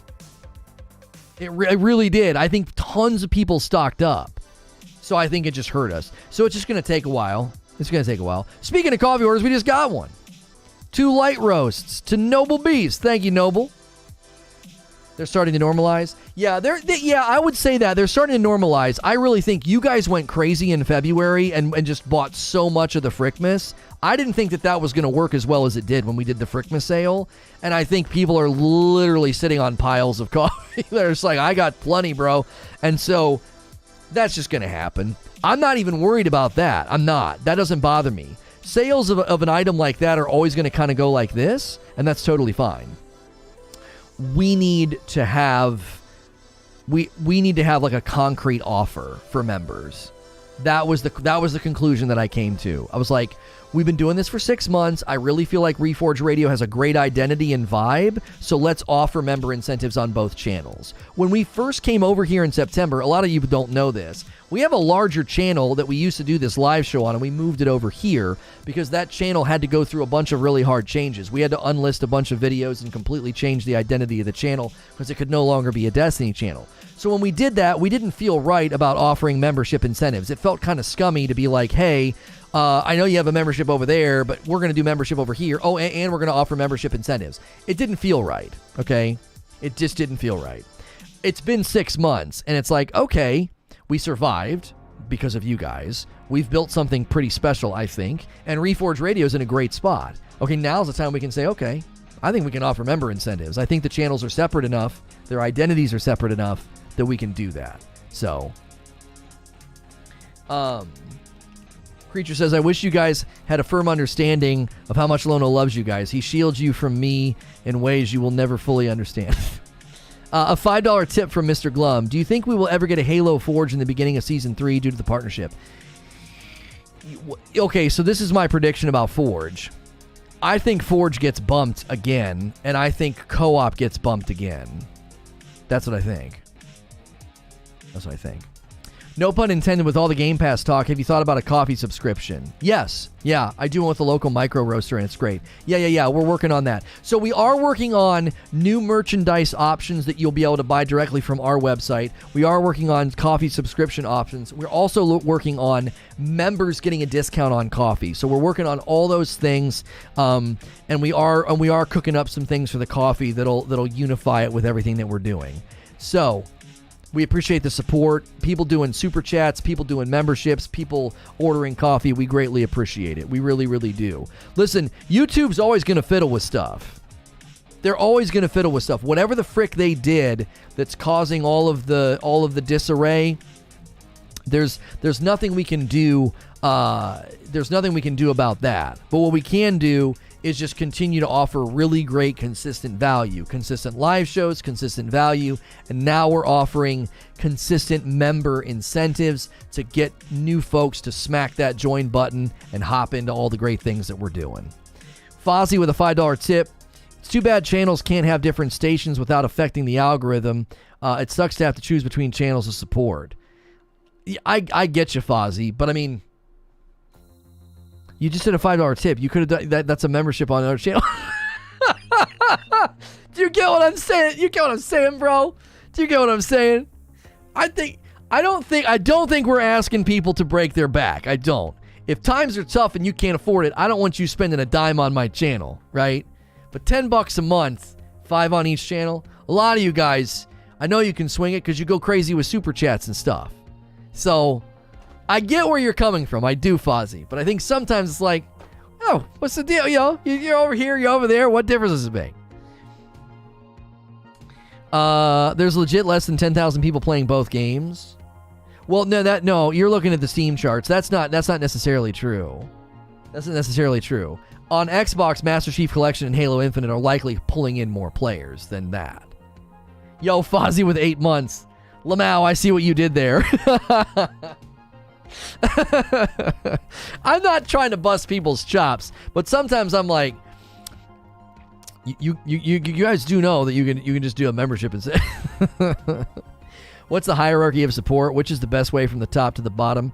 Membership's the absolute best way.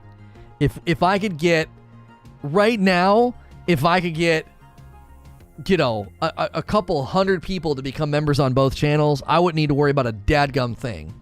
Not a dadgum thing. Because that's just every month. I don't got to worry. I got members. There's no news. This game sucks. This stream was a fail. None of that matters. None of that matters if members. All about the membership. That's why we started offering incentives. Because it's like, well, holy frick, what the frick are we going to do? What are we going to do? Members were falling. And I think that was fair. I'm not complaining, by the way. I think it was totally fair for membership to drop. We were offering nothing. Where do I buy the coffee? You can use the coffee command, !coffee. There's a coffee link in the description below, or you can go to ragelessroast.com. Yeah. So yeah, membership and coffee are like the two best things. If you're buying coffee every month and you're a member every month, that is an amazing bedrock that allows us to just ride these storms. YouTube pushes a button and our metrics get cut in half. That's nauseating if you're living off the ad revenue. It's good and bad, right? We don't live off the ad revenue, and thank frick we don't. because they've detonated our metrics with one button push or a couple. I don't know what they did, but we are literally all the way back to the numbers that we had when we came over here in September. So thank goodness that is not what we live off of. Because if that's what we live off of, we'd be in pure panic mode. I'm irritated, but we're not in panic mode. Like, you guys that order coffee and do memberships, that's literally the bedrock. That stuff doesn't move. And thank goodness. Because all it takes is the slightest change. YouTube's like, we're going to change this thing. And we're like, our metrics just cut in half. What'd y'all do? They're like, we don't know. We're just fiddling with stuff back here. I reached out to my former partner manager, and he was like, you should be doing shorter form content like shorts and maybe like a 10-minute and really try to drive people to the channel. And I was like, so I'm supposed to use short form content to promote long form content. Okay. What? Like, I could actually see, if you guys were here yesterday, you know that icon change? If you're using the mobile app and you see like my icon flashing live, you can click on that icon. It'll bring you like right to whatever live stream I'm currently doing. And so that change, I actually see the wisdom in being like, maybe I should put out a short every morning with my hot take on whatever the opinion is, whatever I'm talking about. And then if anybody sees that in the shorts like feed, like they're scrolling through, that little flashing thing is like hitting them in their eyeballs. But I hate shorts. I hate them. Creature will tell you. I hate shorts. I don't want to do them. I hate the way they look on the channel. You know, I hate the way they look when you go to my channel feed. I hate them.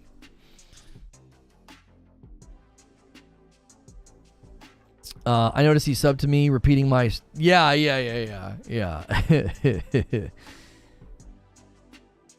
There we go. I had to schedule the next stream. The next stream is about Call of Duty. The next stream is about Call of Duty officially moving away from... Their strategies are changing. And I want to talk about what it means for the industry.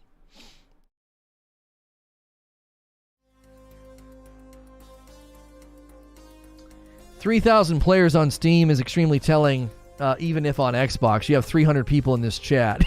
Yeah, we have a tenth of... I have a tenth of what they have on Steam. I get what you're saying. Oh, golly. Eugene says, some population numbers, Lono. Destiny 2 had 290,000 on Xbox yesterday. It's 9th on Xbox most played games. Currently, Halo is 14th. Take that for what you will. Right, like as a measurement of where it's landed. Oh, no, it's fallen. It's fallen pretty far. No doubt in my mind, Eugene, that Halo has fallen really far, even on the Xbox. Yes. Zero doubt. Zero doubt in my mind.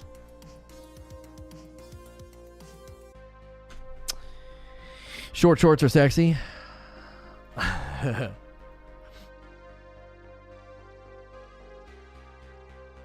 There's just short form content is just this big push, and so it's hard not to do it, but at the same time, like, I don't like just bending to the whims of a platform. Like, oh, we're doing short form now. It's like, yeah, but I don't like short form. Yeah, today our issue isn't, because he told me our CTR was bad. Our CTR is fine today, but you're not putting me in front of anybody for whatever the frick reason. Like, our CTR is fine, but we're not in front of people. You can see that in it's so weird. We are hitting so heavy today too. You guys came out in droves. Like, I'm so pleased with how many people tuned in today. I was like, oh my gosh, this is great. Had an early meeting this morning. Good morning. Yo, what's good, Gamer Plays? It's okay for this channel. Yeah, I mean, a 5 or 6%'s good. It's not good? I thought that was good. I thought anything between like a 3, I thought it was like between a 3 and an 8. Maybe I'm thinking of another number. You know what happened? I stopped checking all that crap because it drove me crazy. So I stopped checking it because it made me freaking batty. 5.3. What's the I can't remember what the average is for the what the platform. I can't remember what it was.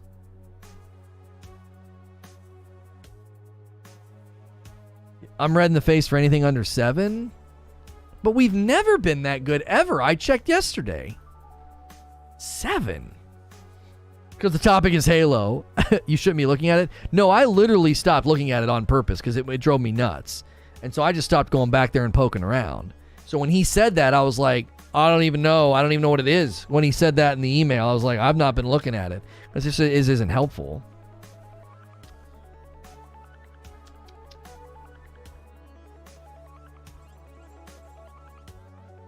So is this your face when someone asks you about shorts? Check Discord. Yeah, I hate them. Yeah, Anakin. No, this is why I don't like them. Do you want to know why I don't like them? I might just have to get over this. Because if they're effective, we'll try it, right? We'll try it. Because imagine if I would have put out like a minute-long video this morning being like, Halo Infinite's in trouble. And it would have been a 45-second flyover of all the points I made to you guys. And down in the corner, it's flashing that I'm live. What the f? And they click to come in, right? How many thousands of people might see that and maybe potentially come in? But let me just show you why I don't like them. I like how this looks. You see here, if you come to my channel and you click on this videos tab, doesn't that look pretty? All those great games, all those great thumbs and all those great titles, all that variety. Don't look at these view counts. Golly frick, this week it's bad. Like barely cracking into 2000s. But I love the way that it looks. But I absolutely hate when you come here and there's all these frickin' no thumbnail, weird looking shorts. Do you know what I'm saying? Who does shorts regularly? Like somebody, I would have to look up a channel who does shorts regularly. I bet you Wolvie does. Wolvie does shorts regularly, doesn't he? Yes. I like Wolvie. I like his channel. I like his branding. Look at this thing. Look at this ugly eyesore right here. He's got flawless help, flawless help, flawless help, flawless help. We know what he's doing. That's the kind of channel he runs. That's the kind of streamer he is. Good for him. Doing trials, doing flawless help. Awesome. Good for Wolvie. What the frick is this short doing here? It is ugly. It is freaking ugly. Let's go down here where he was actually doing regular shorts. Let's imagine I was doing once a day. Look at this. Look at that. It's ugly. It's so nasty. Great thumbnails. Easy to read text. Oh, he's doing it. Bleh, bleh, bleh. Live trials cards. Bleh. Live trials cards. Bleh, bleh. They're so ugly. They're so ugly. Oh, what's good, Wolvie? I needed somebody who I knew did shorts regularly. Do you know what I'm saying? Like, Wolvie's got great thumbnails, great text, and you got all these stupid shorts. There should be a way to filter those out or something. There should be a way to filter those out because they're ugly.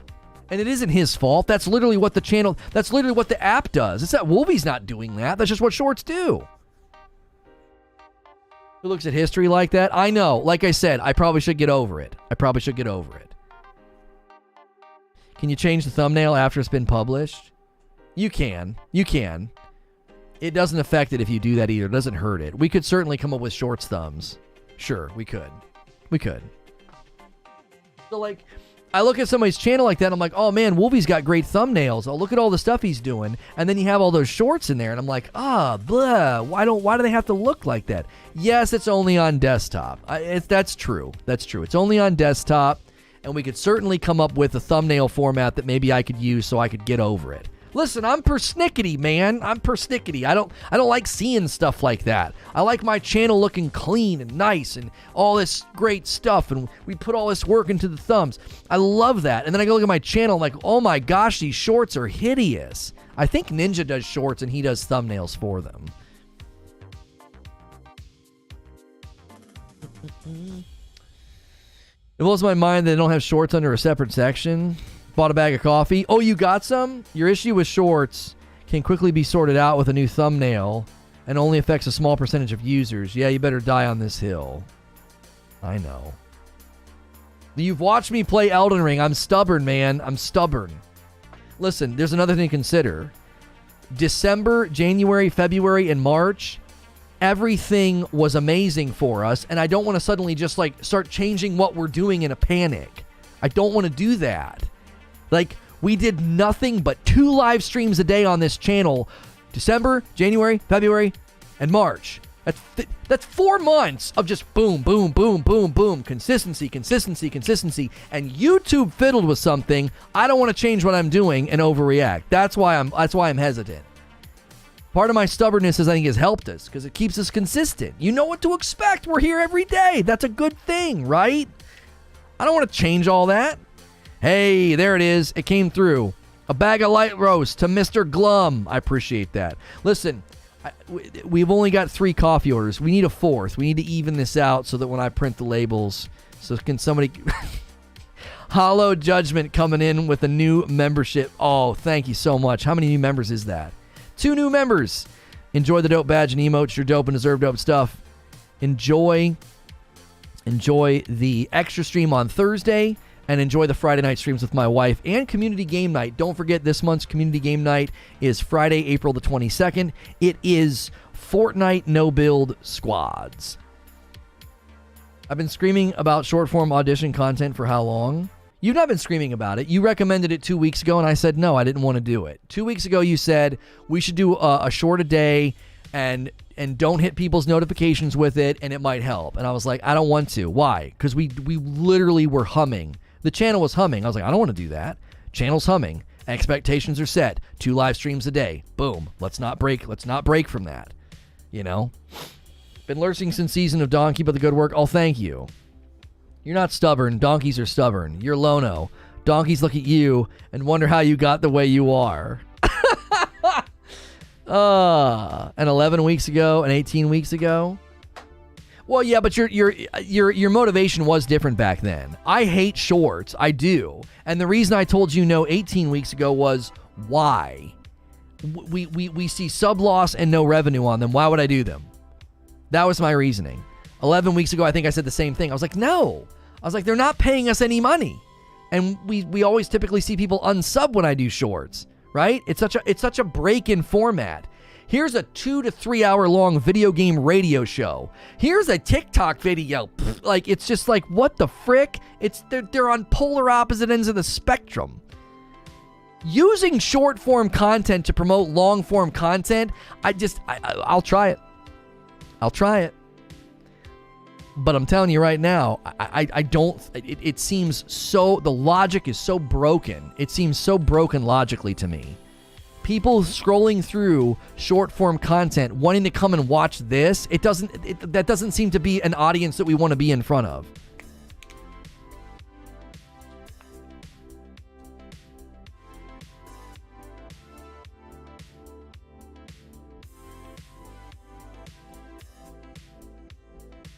Creature keeping a diary filled with all the times Lono hurts his feelings.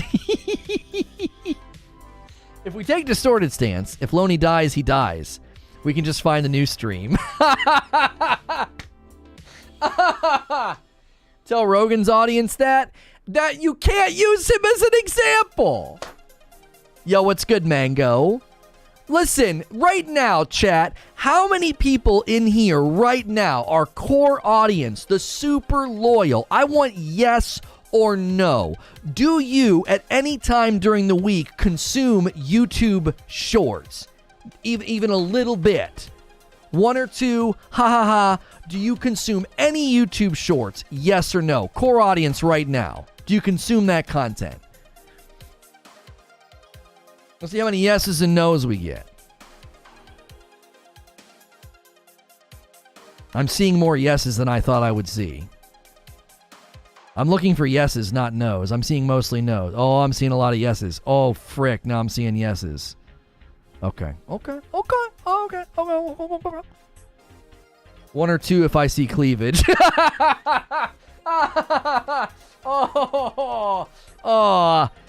Okay. Do a poll. There's enough people, listen, there's enough people that said yes that, okay, there are people that consume both. All right. Because most of the time, finding new channels, I'll do it through shorts. Okay. All right. Only for jiggle. To be fair, shorts are to attract non-core people. Listen, I can't not be, I'm logical. That's just how I'm wired. And when I look at it, I see a logic breakdown immediately. I'm like, So people are scrolling through short form content and they're going to want to watch me, a long form ranty debate radio show. Like the logic breaks and my brain rejects it. So I have such a hard time with things that it just seems illogical to me. It's like the percentage of people that are going to be a good click from that, it's got to be low, right? It's got to be low. Why the frick would we do that?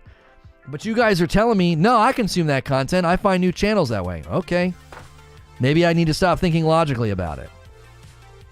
I can't apply logic to that type of behavior, maybe. Maybe I'm being too analytical, too logical about it. We aren't making shorts for the existing audience. We're making them for the shelf to meet new people. The existing sub base will never even see the shorts. No, I understand that, creature, and I track with it. It's the idea that funnel of people, if a couple thousand people see that short, is that even who we want clicking and coming in? That's where the logic breaks, but I'll try it. We'll see we'll see what happens. Sorry I was in the middle at work, but thanks for the spotlight, brother. I see what you're saying about it being non-uniform. Like, Wolvie, I wasn't doing that to say I think your channel looks bad. I think the way YouTube does it looks bad. I just needed a channel with thumbnails that I knew I liked. Like, I knew I liked your thumbnails, so it was like, I wish YouTube didn't do this. Now, to be fair, Creature and I can come up with a thumbnail template, and then I can just use that so it actually looks fine on browser. We could even put something on there to let people know it's a short, to like signify like, oh, this is a different type of content, right? I actually love your thumbnails, and that's why I hate that. I'm like, what the get that out of there. Shorts are effective. Shorts are good. Wolvie's had some really high-performing short videos, and then they look horrible on the UI on the desktop. Example, I don't like Rogan. I like Snowden. Rogan posts a short form of him interviewing Snowden. I'll go check it out. Okay. I know I'm tracking with that. SDMF renewing their membership and doing a tier 2, getting the blue joystick. Thank you so much. We do offer other thresholds of membership. If the membership incentives continue to work, the Thursday afternoon extra stream and the Friday night streams and the community game nights will start offering more perks for the higher tiers. I see exactly what you mean in terms of UI. Yeah. And again, that's just me being persnickety. That doesn't mean that doesn't mean it's actually hurting your channel or is bad. It's just me being me. That's just how I'm wired. I like things to look nice. Like, this was a nightmare because I wanted it to look nice. Like, I want it to look crisp, and that's why we only do this. Like, I don't want a bunch of junk on the screen. I just, maybe Reforge Shorts. No. A channel dedicated to shorts. We're not Tim the Tap Man. When you get to scale, you can do a channel dedicated to shorts. You can't do that when you're not at scale. It doesn't work.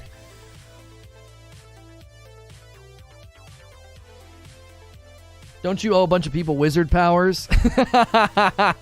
Listen, we really want to see 5 new members a day. We've already got 3. Can I get 2 more people to click the join button?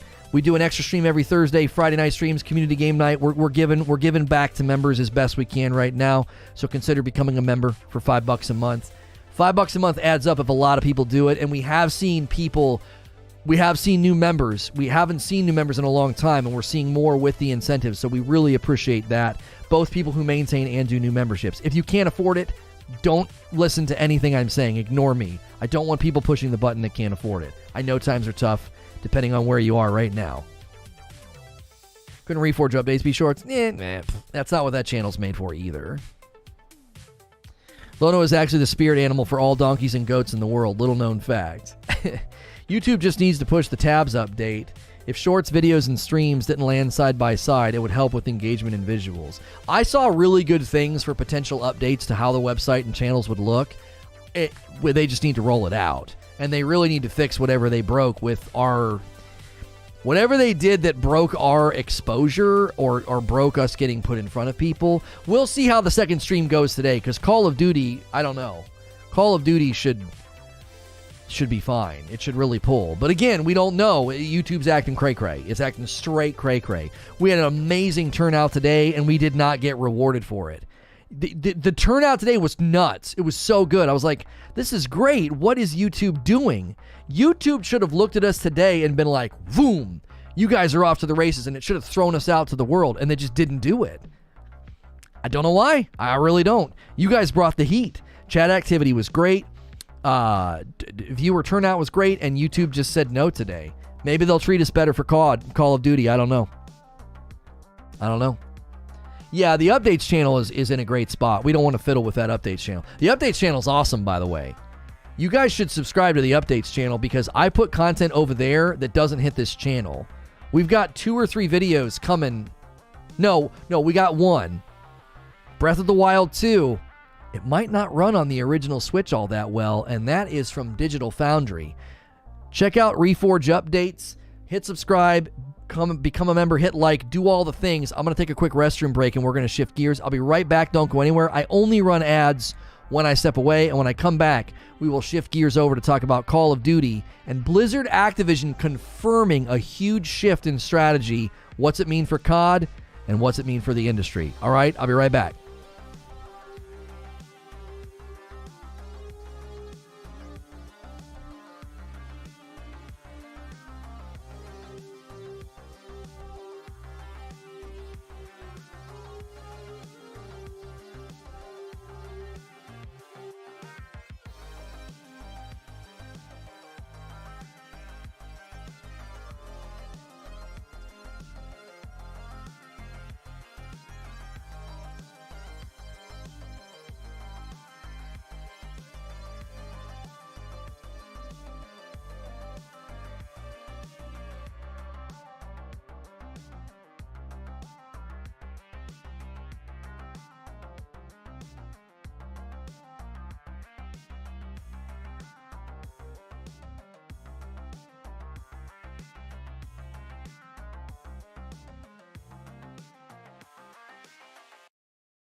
Oh.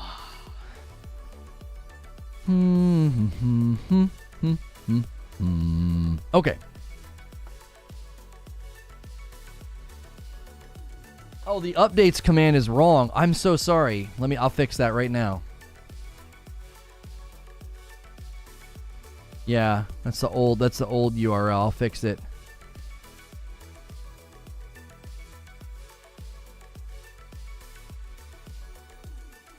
The remnant is still there. Still there.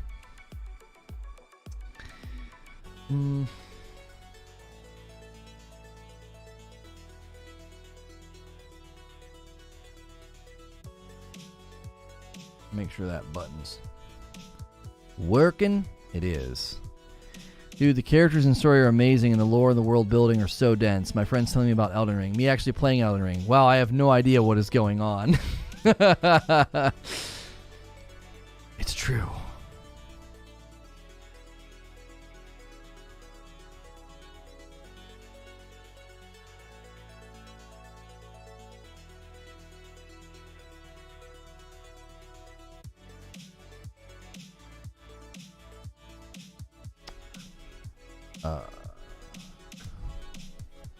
Is that the Shorts channel?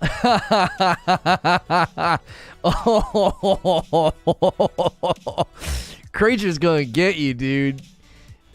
Is that the Shorts channel? Oh, that's good. Creature gonna get you. He's gonna get you.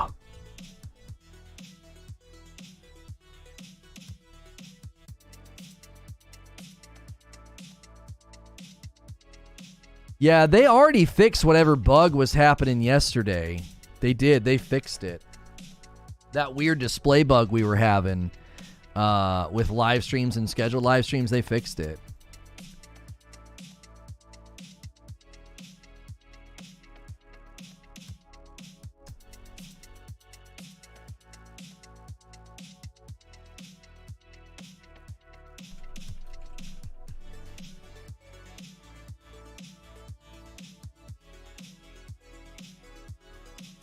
Call of Duty News annual release official changes.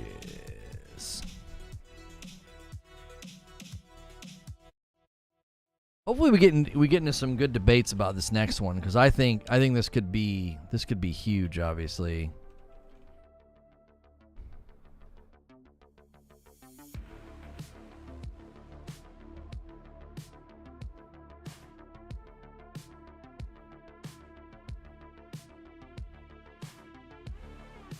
Yo, Clayo. Oh, Clayro to Derp. Clayro to Derp. Oh, is it Clayro to Derp? Clayro to Derp. It's 2 words. I think I've always said it as like 3. I am so sorry. Clayro to Derp. Thank you for 3 months of membership. That's a blue badge. Welcome on back in. Enjoy those perks and benefits.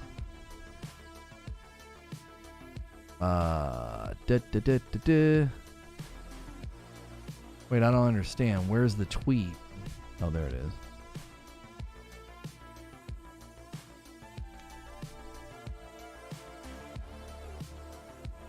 I think it was like, I always thought it was like Clay Road to Derp. Clay Rhoda Derp.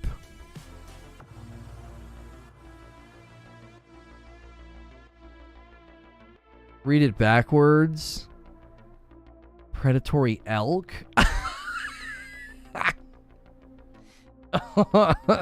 What is that? What's a predatory elk? Okay.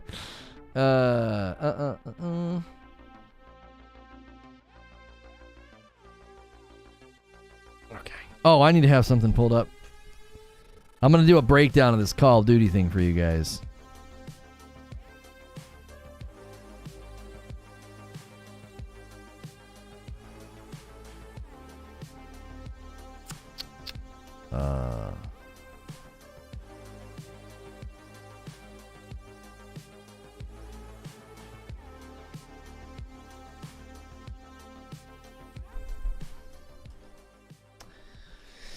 Okay.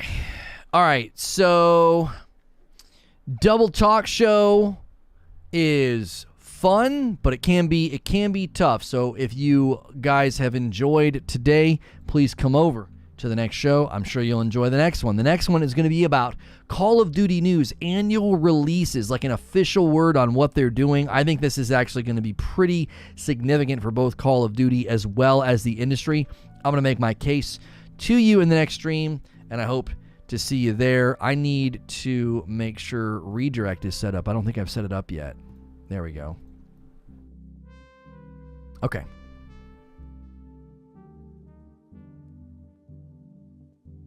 Hey, thanks for clicking on the video. This is going to be another episode of Reforge Gaming News, talking about Call of Duty news. Blizzard Activision officially changing the direction of the game for annual releases, and I think this is going to be more impactful than maybe people think. Significant changes with respect to live service and how much Call of Duty impacts the industry. I'm going to make my case very briefly at the beginning of the stream, and then we discuss it for a pretty lengthy amount of time. We had a show this morning about Halo Master Chief Collection getting a huge update and what that means for Halo Infinite and why people might be frustrated with that. I am going to bring people over from that